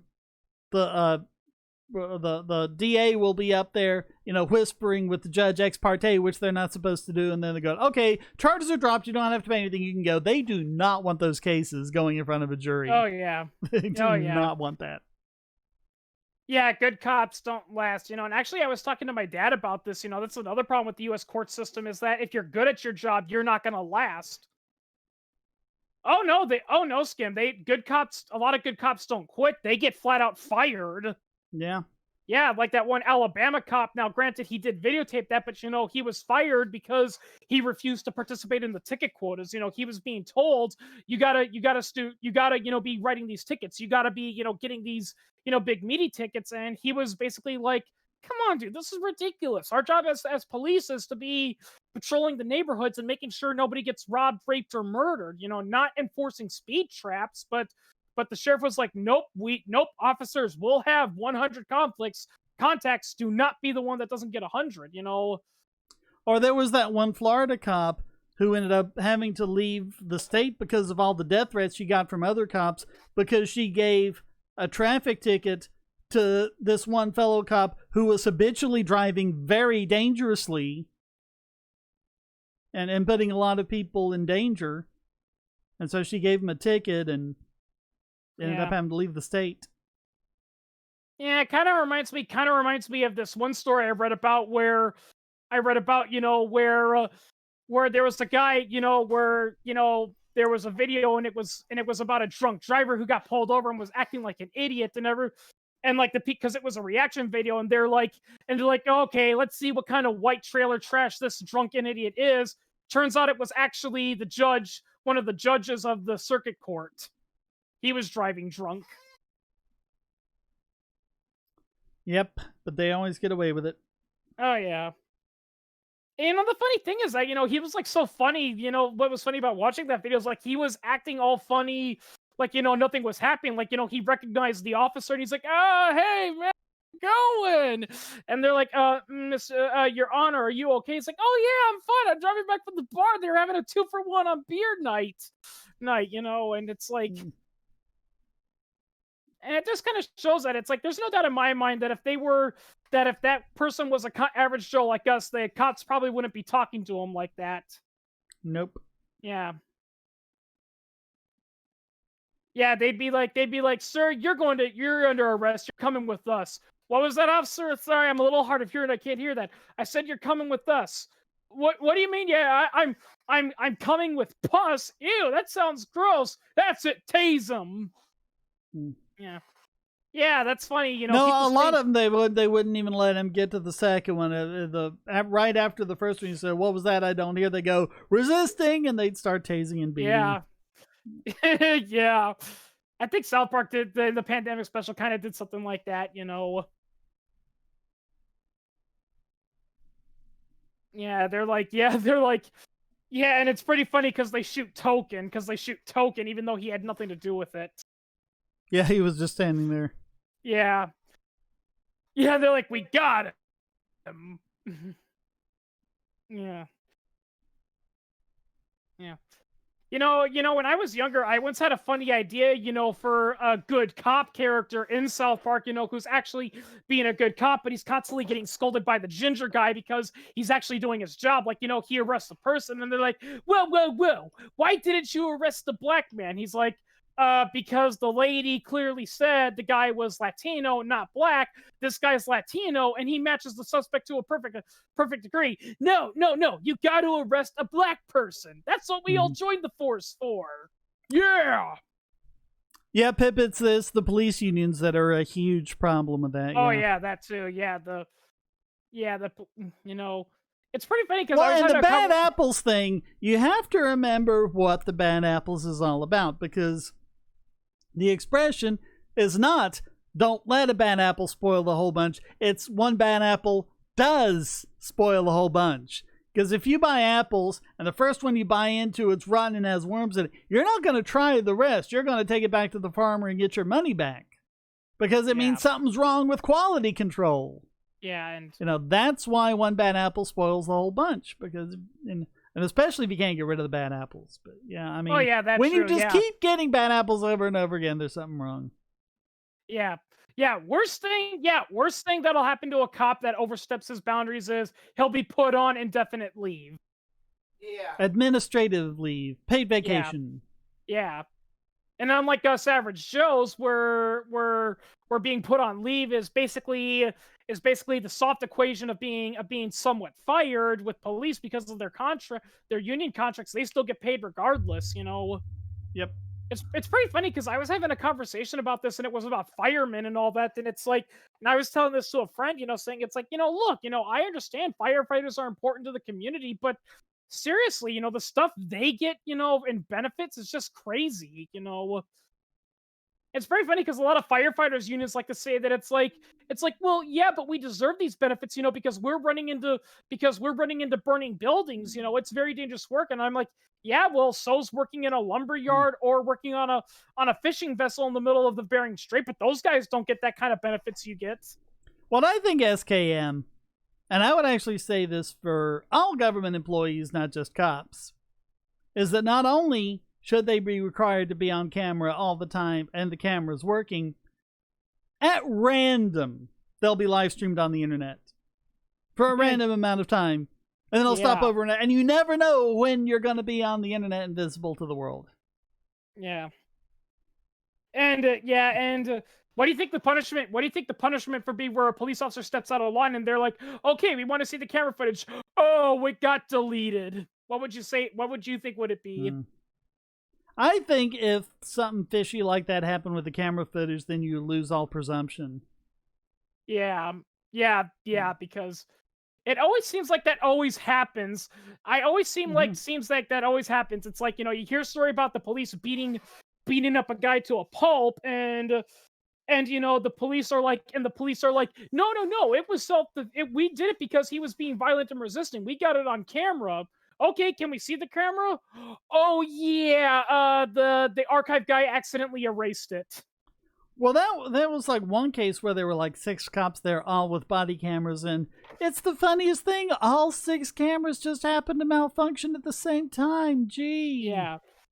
To which I say, that means one of two things: either one, something fishy's going on, or two, you guys are cheap as fuck and you're buying the crappiest cameras you can. Which, even then, in all honesty, that could still be categorized as CD because it's like we're not allowed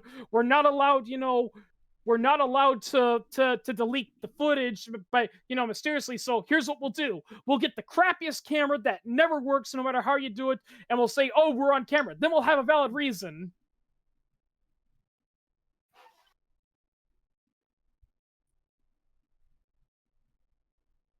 Pipsqueak says in some parts of Australia, county firefighters can literally cut a hole in your rainwater tank in order to get water, and you can't sue them.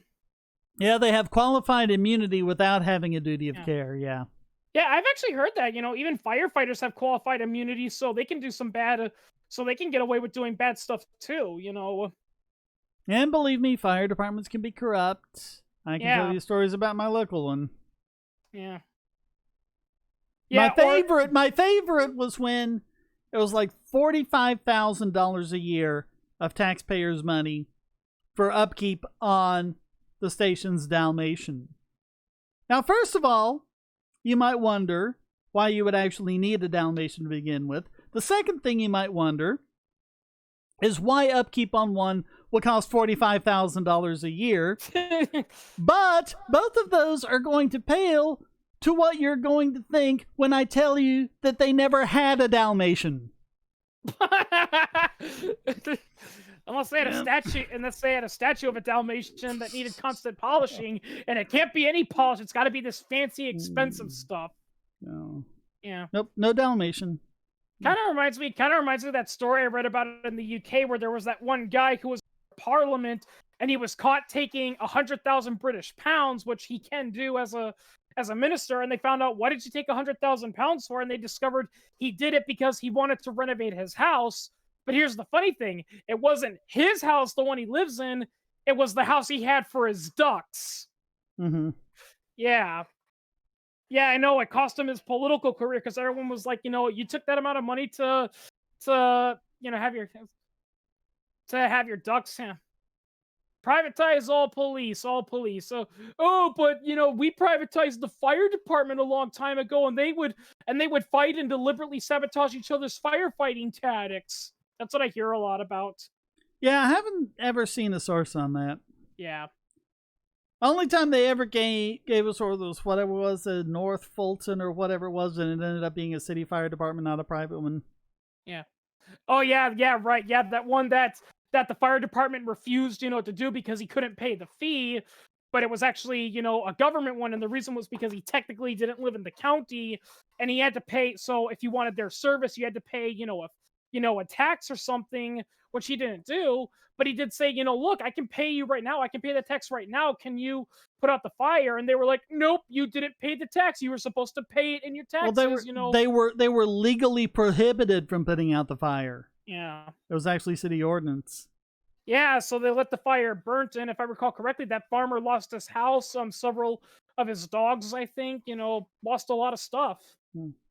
But I mean, everyone, his brother was, see, this is why private fire department, and it was just like all over the leftist blog sphere and everything, until libertarians started getting around and pointing out that it was a government fire department. And after that, what did they do? Did they go, oh, well, gee, you're right, but we should still go after them because they still did a bad thing? Nope, they just shut up after that. Yeah. They just don't mention it anymore. Occasionally, now and then, one of them will try to bring it up again. See this private fire department? And it's about like 5 nanoseconds later that, 17 people are beating up on them. Because, no. Kind of reminds me, Shane, of I was driving today around town just to, ease my mind off of things because for some reason it helps me. And I was listening to your 2-on-2 debate on gun control, and you were talking about the Liberty Insanity Project, and you were telling them about that hypothetical story. And the one that just made me facepalm was that guy, I think his name was Liberal Insanity, and he was like, well, listen, if your case is in that dire straits, you should be calling the cops. And I'm just thinking, buddy, have you read the court cases?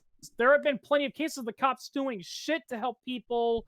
And when people take them to court saying, the cops didn't help me, they didn't offer names, they didn't go after the guy that attacked me, the court was like, oh yeah, they have the right to not do that. Yeah, because they got to protect the community as a whole, to which I want to ask, okay, how is refusing to track down the guy or take information, how's that protecting the community? Mm-hmm. Because you know what that's telling that guy? It's like, hey, I just broke into this guy's house, stole all his money, drank his coffee, and peed in his toilet and didn't flush, and the cops didn't do anything about it. I should do it again. That's why I think it's stupid, for a lot of pizza delivery companies to tell their drivers, oh no, you can't have guns in your car. If you're robbed, just hand over the money. It's insured and all that. It's like, it's not about the price, it's about the principle. If a guy steals from you, even if it's just $20 on a pizza, he's gonna do it again, and he might tell his friends, saying, hey, look, I stole all this money in a pizza from this pizza delivery guy. Oh, did he put up a fight? Hell no, he bent over and gave me everything, and then bada bing, you get a crime spree, guys, now. Yeah, Derek Chauvin, not only that, but he had like a dozen complaints over the last few years. So, I mean, yeah, in a properly run police department, he would have been out on his ass. Yeah, we've actually seen that quite a lot of times, with a lot of, cases of, police and public abuse. Like, you hear stories about, these fire departments or police departments that are abusing their power. And, they always say about how it's like, okay, so he did mess up, but you know what? He was a good person as a whole. This was just a one-time incident. It's never going to happen again. Then you look it up and you find out, oh, wait a minute, he had all these complaints against him, and he was previously, scolded for being a little too aggressive. Yeah. Speaking of gun control, this is SKM. 3D printed guns like the FGC-9 should be upsetting the balance of things very soon, eh? But I think it's still the case that most of the material in 3D printers just isn't really up for it. Well, and I'm pretty sure British and Commonwealth people should know about this. There's already a gun that proves that you can make a machine gun out of commercial parts without the need of a 3D printer. It's the Sten gun. Yep. Yeah. Well, then there's the Slamfire shotgun, which is pretty much $20 of stuff you can buy at any hardware store. Oh yeah. And it's amazing when they have these gun buybacks and they say, "Oh, well, bring any gun and we'll pay you $150 for it." They seem to get a lot of Slamfires. So either Slamfires are just really popular for some reason, or people are going to the hardware store, paying $20, making a Slamfire, then selling it, getting that 130 profit cleared, and then rinse repeat. Yeah, it kind of reminds me of that one case with the British police, where they were talking about how they're trying to crack down on weapons, in the city, and they were bragging about how they caught this one guy with an arsenal of knives on him, and all of the knives were actually just kitchen knives, many of which were dull or were rusted to the point beyond they were useful. And if I recall correctly, the guy they caught it with wasn't even going to use them for anything except to throw them away. So what is Breonna Taylor supposed to be guilty of? The only thing I've really heard was she was having drugs delivered to her house. Oh, she was a drug dealer. It's like, well, okay, but the war on drugs is stupid, so... I mean, and whatever you're getting delivered to your house, whether it's drugs or pizza, that's a peaceful activity, but... I mean, regardless, mine is the same thing as George Floyd. People was like, oh, George Floyd was resisting, he was belligerent, he was... I don't care what he was doing before that point. Once you get him on the ground and immobilized, then arrest him, put him in the car, and take him off. Same thing with Breonna Taylor. I mean, they just, that was crazy. They had no business firing in that scenario. Yeah, it's just, that's our biggest problem with, our problem isn't that we believe that the police shouldn't do anything to you if you resist arrest. It's that they go too far. It's like, you got him on the ground, they're of no threat, but they're like, okay, step on his neck while I tase him 27 times. We got to make sure. Yeah. Well, JC, even when they do knock, and it was a no-knock warrant, I don't know if they actually knocked or not, but they'll say, oh, well, they knocked and identified themselves as police. Well, when they've got it, on video and audio, like a security camera or something like that, all you really hear with the knock identify is pounding and you have no idea what's going on. There are these madmen, bursting into your house. What are you supposed to think? Yeah. And here's another thing that I tell people, and this is an actual historical example that did actually happen. Further proof, that says, that you shouldn't resist the police, because why would someone lie to you about being a cop? Look up the St. Valentine's Day massacre. Oh, that happens all the time. Yeah, where Al Capone killed rival gang members, and you want to know how they got close enough to do it? They pretended they were police officers saying, hey, listen, we just gotta have you put on the side, just a pat down. So Bugs Maroon's men, thought, okay, fine, we'll go along with it. Little did they know that these police officers were actually Al Capone's boys, and they shot them to death. Well, the reason why you have, I think it's this case in most jurisdictions, if not all of them, if a police starts flashing his lights to pull you over, and especially if it's like dark or whatever, you have every right to keep driving until you can get to a well-lit public place like the parking lot of a convenience store or something like that before you turn over. And the reason for that is that there have been plenty of cases where someone's managed to get their heads on some flashing lights or blue lights or whatever, and pulled people over and mugged them, robbed them, raped them, murdered them because people thought they were cops. And they pulled him over in the middle of nowhere. If I recall correctly, I think Ted Bundy did that to one of his victims. He literally kidnapped her by pulling her over, saying he was a cop, and told her, hey, I pulled you over because you were speeding, and he kidnapped her and took her back to his place. Yeah, that's the thing that also doesn't get a hold of, is that people can get a hold of police equipment, and they can do that. Which is why, like you said, even if you are going to cooperate with the cops, you do have every right to be a little uneasy and take natural precautions, because you don't always know that, Yep. The triggerless machine gun. Apparently someone made a grease gun look-alike that didn't have a trigger, trying to get around the legal definition of a firearm. How'd you fire it then without a trigger? There's actually a couple of cases of, quote unquote triggerless, firearms. Now, granted, they still have triggers. They just don't have, the typical one. I have heard stories of guns, having like pressure triggers in their handles or whatnot, and therefore handicapped people that don't have all their fingers, like that one. Yep. Yeah, like that one shooter who doesn't have any hands. So instead, he uses a weird device that he squeezes and it fires for him. It just goes right in your hands. Then it's got the barrel that, I didn't mean to flip anyone off there. I'm just demonstrating, but it's got like the barrel of the gun goes between those two fingers, and then you just squeeze your hand and it goes off. Yeah.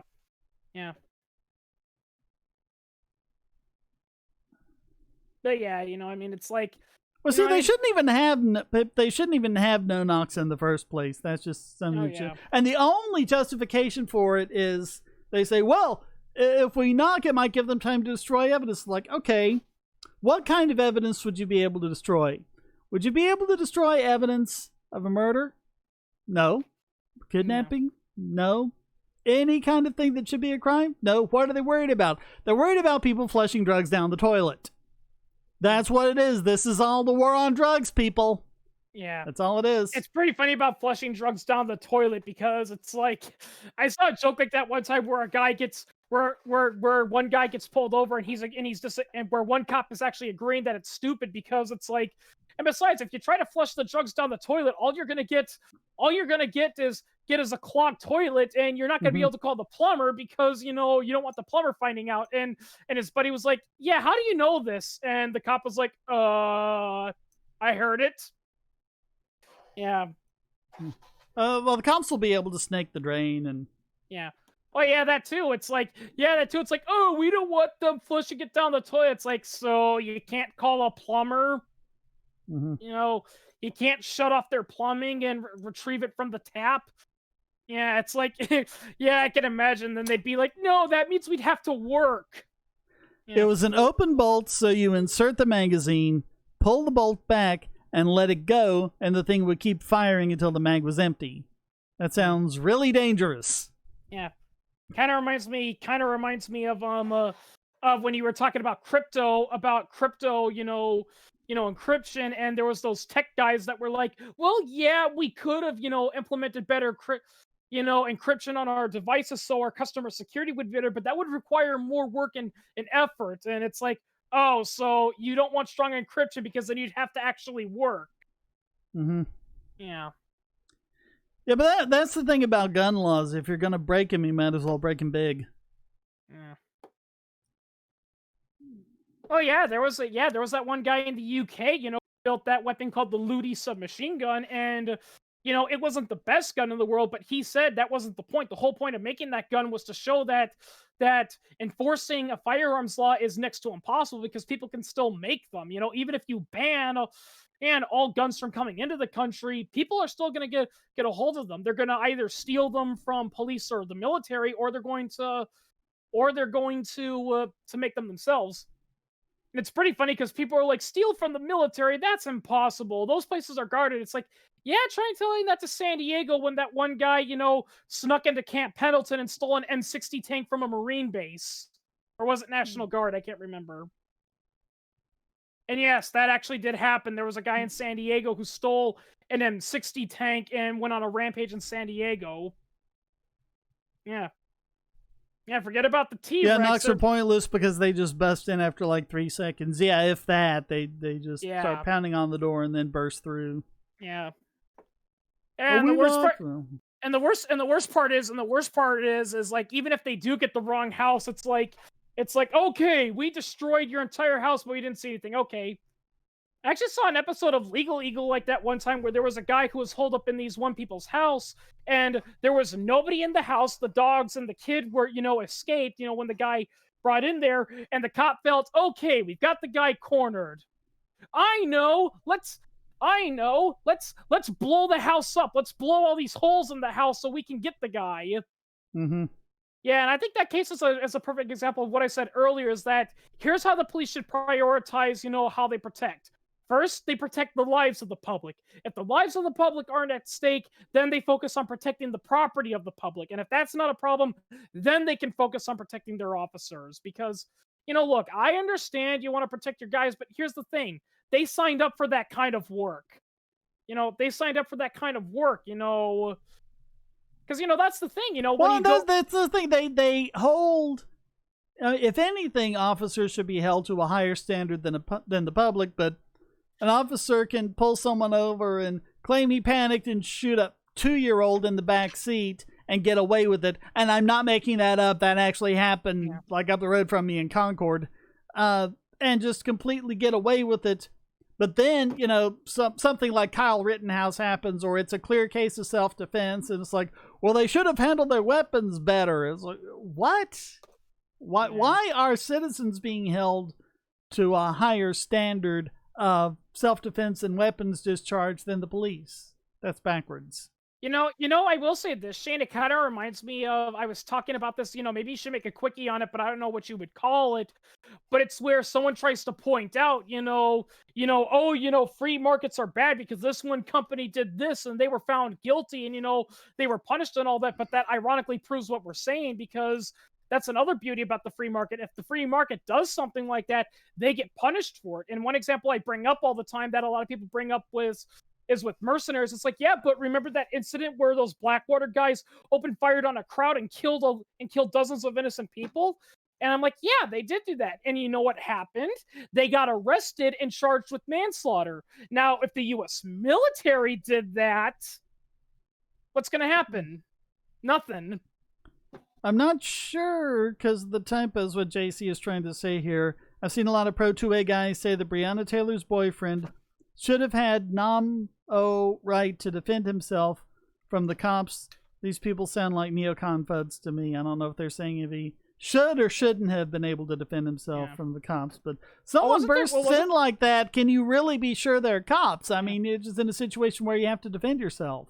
I think there was that one case, though, that you mentioned that one time where that one sheriff's officer literally broke into a guy's house to serve a no-knock warrant, and a guy shot and killed him. The police, arrested the man and tried to get him for murder, but the judge, in a very rare case of judicial sanity, said, nope, you did not announce yourself. You did not show that. It's pretty clear, the guy didn't know who you were. He thought you were breaking in, and he was in danger, so therefore it was self-defense, and you guys, basically messed up, so we're clearing him of all charges. Had no right to defend himself from the cops. Okay, yeah. Yeah, I mean, the same rules should apply to the cops as everyone else. Even if you're on duty or whatever, if you put someone in reasonable fear for their life, they should get to use, the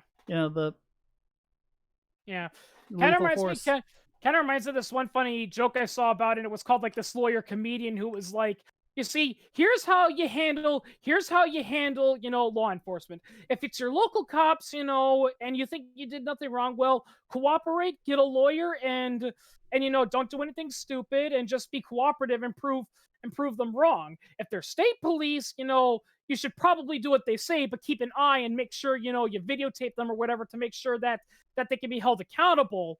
If it's the federal police department, just hunker down and prepare for a war. Yeah, JC, I think that's the only thing I really don't like about this move towards touchscreen everything's, tablets and phones and everything. You can't really type on those things. Give me a physical keyboard. Oh, yeah, I got. Of course, I'd really like to have like one of those old keyboards they had like in the 80s where if you typed a key, you knew you did it. Not like these little gummy bear things we're typing on nowadays. It actually goes click up, click up, click. I want one of those again. Yeah. Yeah, you're sounding like an old man, Shane. You're like, I know, but there's a lot of stuff I miss about the computers. Yeah. Well, to be fair, there's some technology that when you think about it is still actually pretty good, and it is actually even better than modern technology. And going back to music, a lot of people have said, in all honesty, record players are still superior to a lot of the music we have today, because it's like your only options are CDs, which are expensive and can get scratched up and not work, or you got to do it online, which there's only two ways of doing that. You either got to get it the legal way, which is a pain in the butt. You got to pay for the subscription, and they have all these bullcrap stuff you got to go to, or you get it the private way, which is risky and can potentially lead to getting malware on your computer. Whereas well, I mean, that was mostly due to the industry and the IP protections and all that. But I mean, you mentioned, CDs getting scratched. You scratch a CD and it doesn't work anymore. You scratch a record, you get a little pop when it gets to that part. Worst case scenario, it skips back and forth and you have to, jostle it to get it going again. But at least you don't. At least it's not a coaster at that point. Yeah, it's not like I'm sorry, but all these people who say, "Oh, well, the records had the superior sound quality," they really didn't. Yeah, they are starting to make a comeback though. From what I've heard, they're actually becoming kind of retro now. Well, and that's. I mean, there's a lot of people who like them, and I mean, there's fine. There's nothing wrong with the medium. They're just not this ultimate thing everyone was pretending they were when. Well, I mean, CDs. When you're talking about actual like CD-ROMs, the music on those, the audio CDs, they're stuck to 44.1 kilohertz. But I mean, now when you can get 96 or even 192 kilohertz, remasters of Dark Side of the Moon and everything else. Though I have heard a lot of people that have actually said that for some songs, especially older songs, that semi-obsolete tone that the record player would give actually kind of adds charm to the song. It's just because that's what they're used to.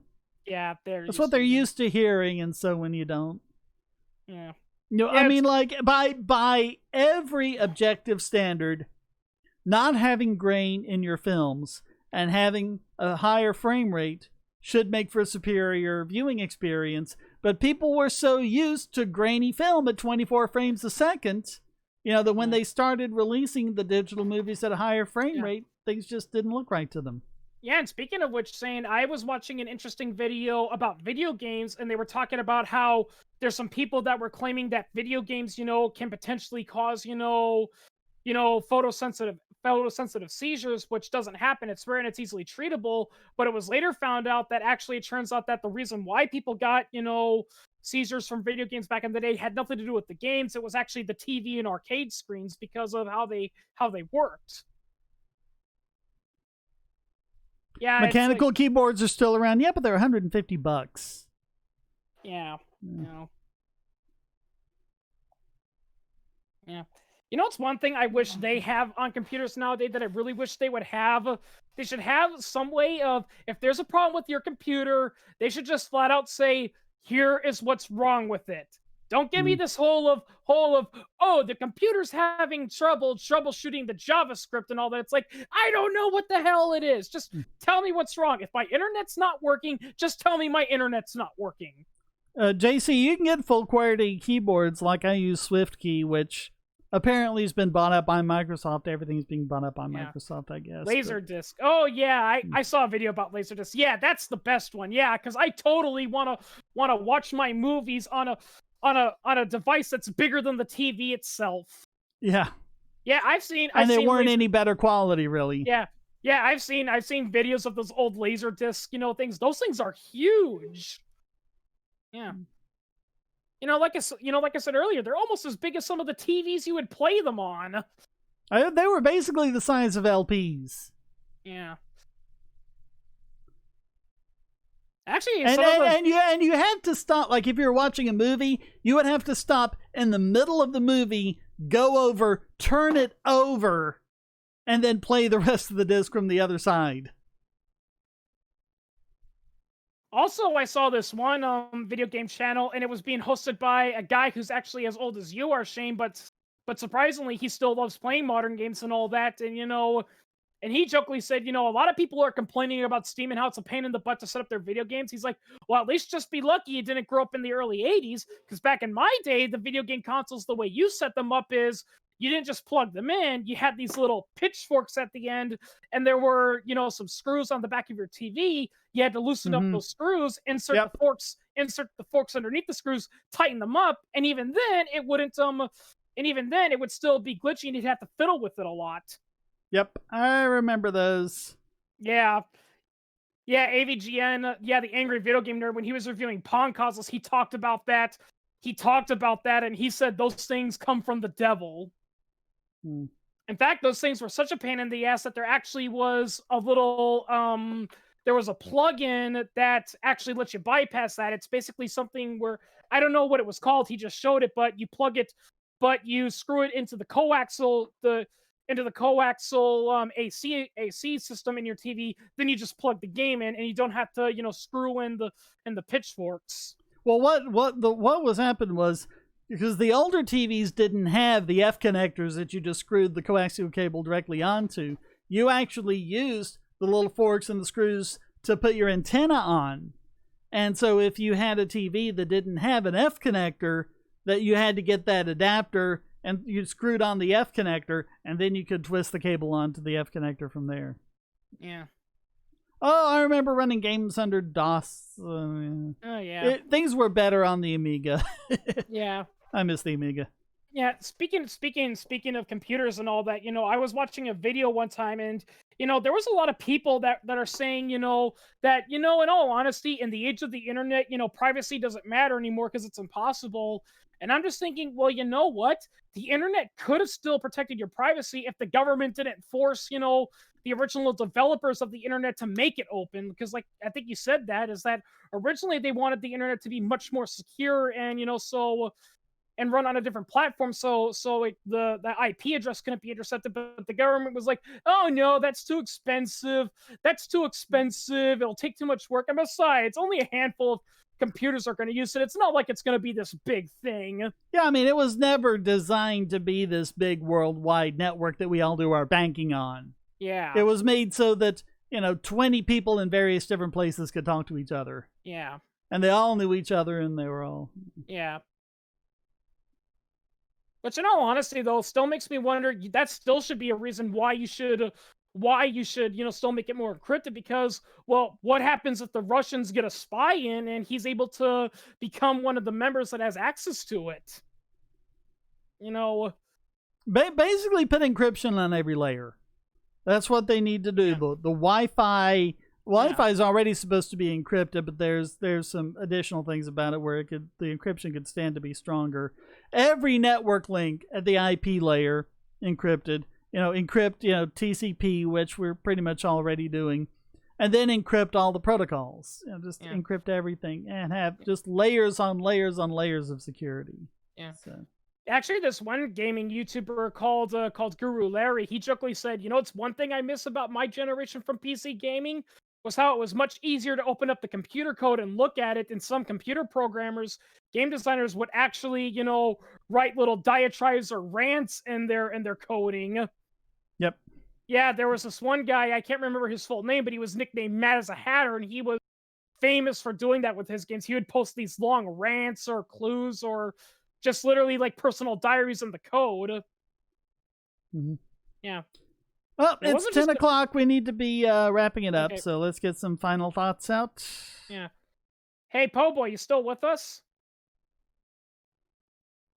Wes. Earth to Wes. What you say about the internet is probably a good thing they never attached missile silos to the internet thing. Oh, yes, that would be terrible. Yeah, actually, real quickly before we leave, that's actually a big plot hole with the episode Terminator 3 is that Skynet would be unable to lock into the missiles. Because they're on a separate network. And if I recall correctly, they have to be manually armed before you can actually set them off. Now, TF2 got around this because they explained that when Skynet was adapted, they actually modified their missile system so Skynet would have connection to it. They said that in the first movie, that Skynet had become so sophisticated they felt they could trust it with everything, and this was seen as the solution to the balance of power and the mutually assured destruction and everything. If the U.S. and the Russians and everyone put all of the control of all their weapons onto Skynet, then we'll be. And then what happened was they found out the Skynet was sentient. They panicked and tried to pull the plug, and Skynet tried defending itself and launched the missiles. Yeah. How often do I do this? It's once a month, and as people who tried on Thursday found out, I usually try to do it mid-month, because mid-month is good that I can get a lot of the people who've just signed up for that month. But it also gives me a week or two to sort things out if things crash and don't work very well. But I mean, if you want to join in audio, anyone can at Patreon or Subscribestar, just $1 at any level. So, missile silos still use floppy disks. The nuclear reactors generally still use PDP-11s. And for a lot of the people who are wanting to build new reactors, they're saying, you know what? We still want to use PDP-8s or PDP-11s or something like that because it doesn't connect to the internet. No one's going to be able to hack into them. You can't do that unless you get physical access. No Windows viruses are going to run on it. You know. Yeah, if I recall correctly, you know, some of the Iranian reactors, you know, were connected to the internet, and what happened was they got damaged by a virus allegedly implanted by the United States, and Stuxnet. Yep. Yeah, Stuxnet got in there. Yep, and then Stuxnet got out into the wild and caused all sorts of drums. Yep. But like there was this one thing where they were trying to claim that Russians were hacking, you know, our power grid and trying to, you know, this nuclear reactor and everything. And basically, the people at this reactor were saying, like, there's no way they can possibly do this because we're using a mini computer from the early 80s, you know, like a PDP-11 or something like that.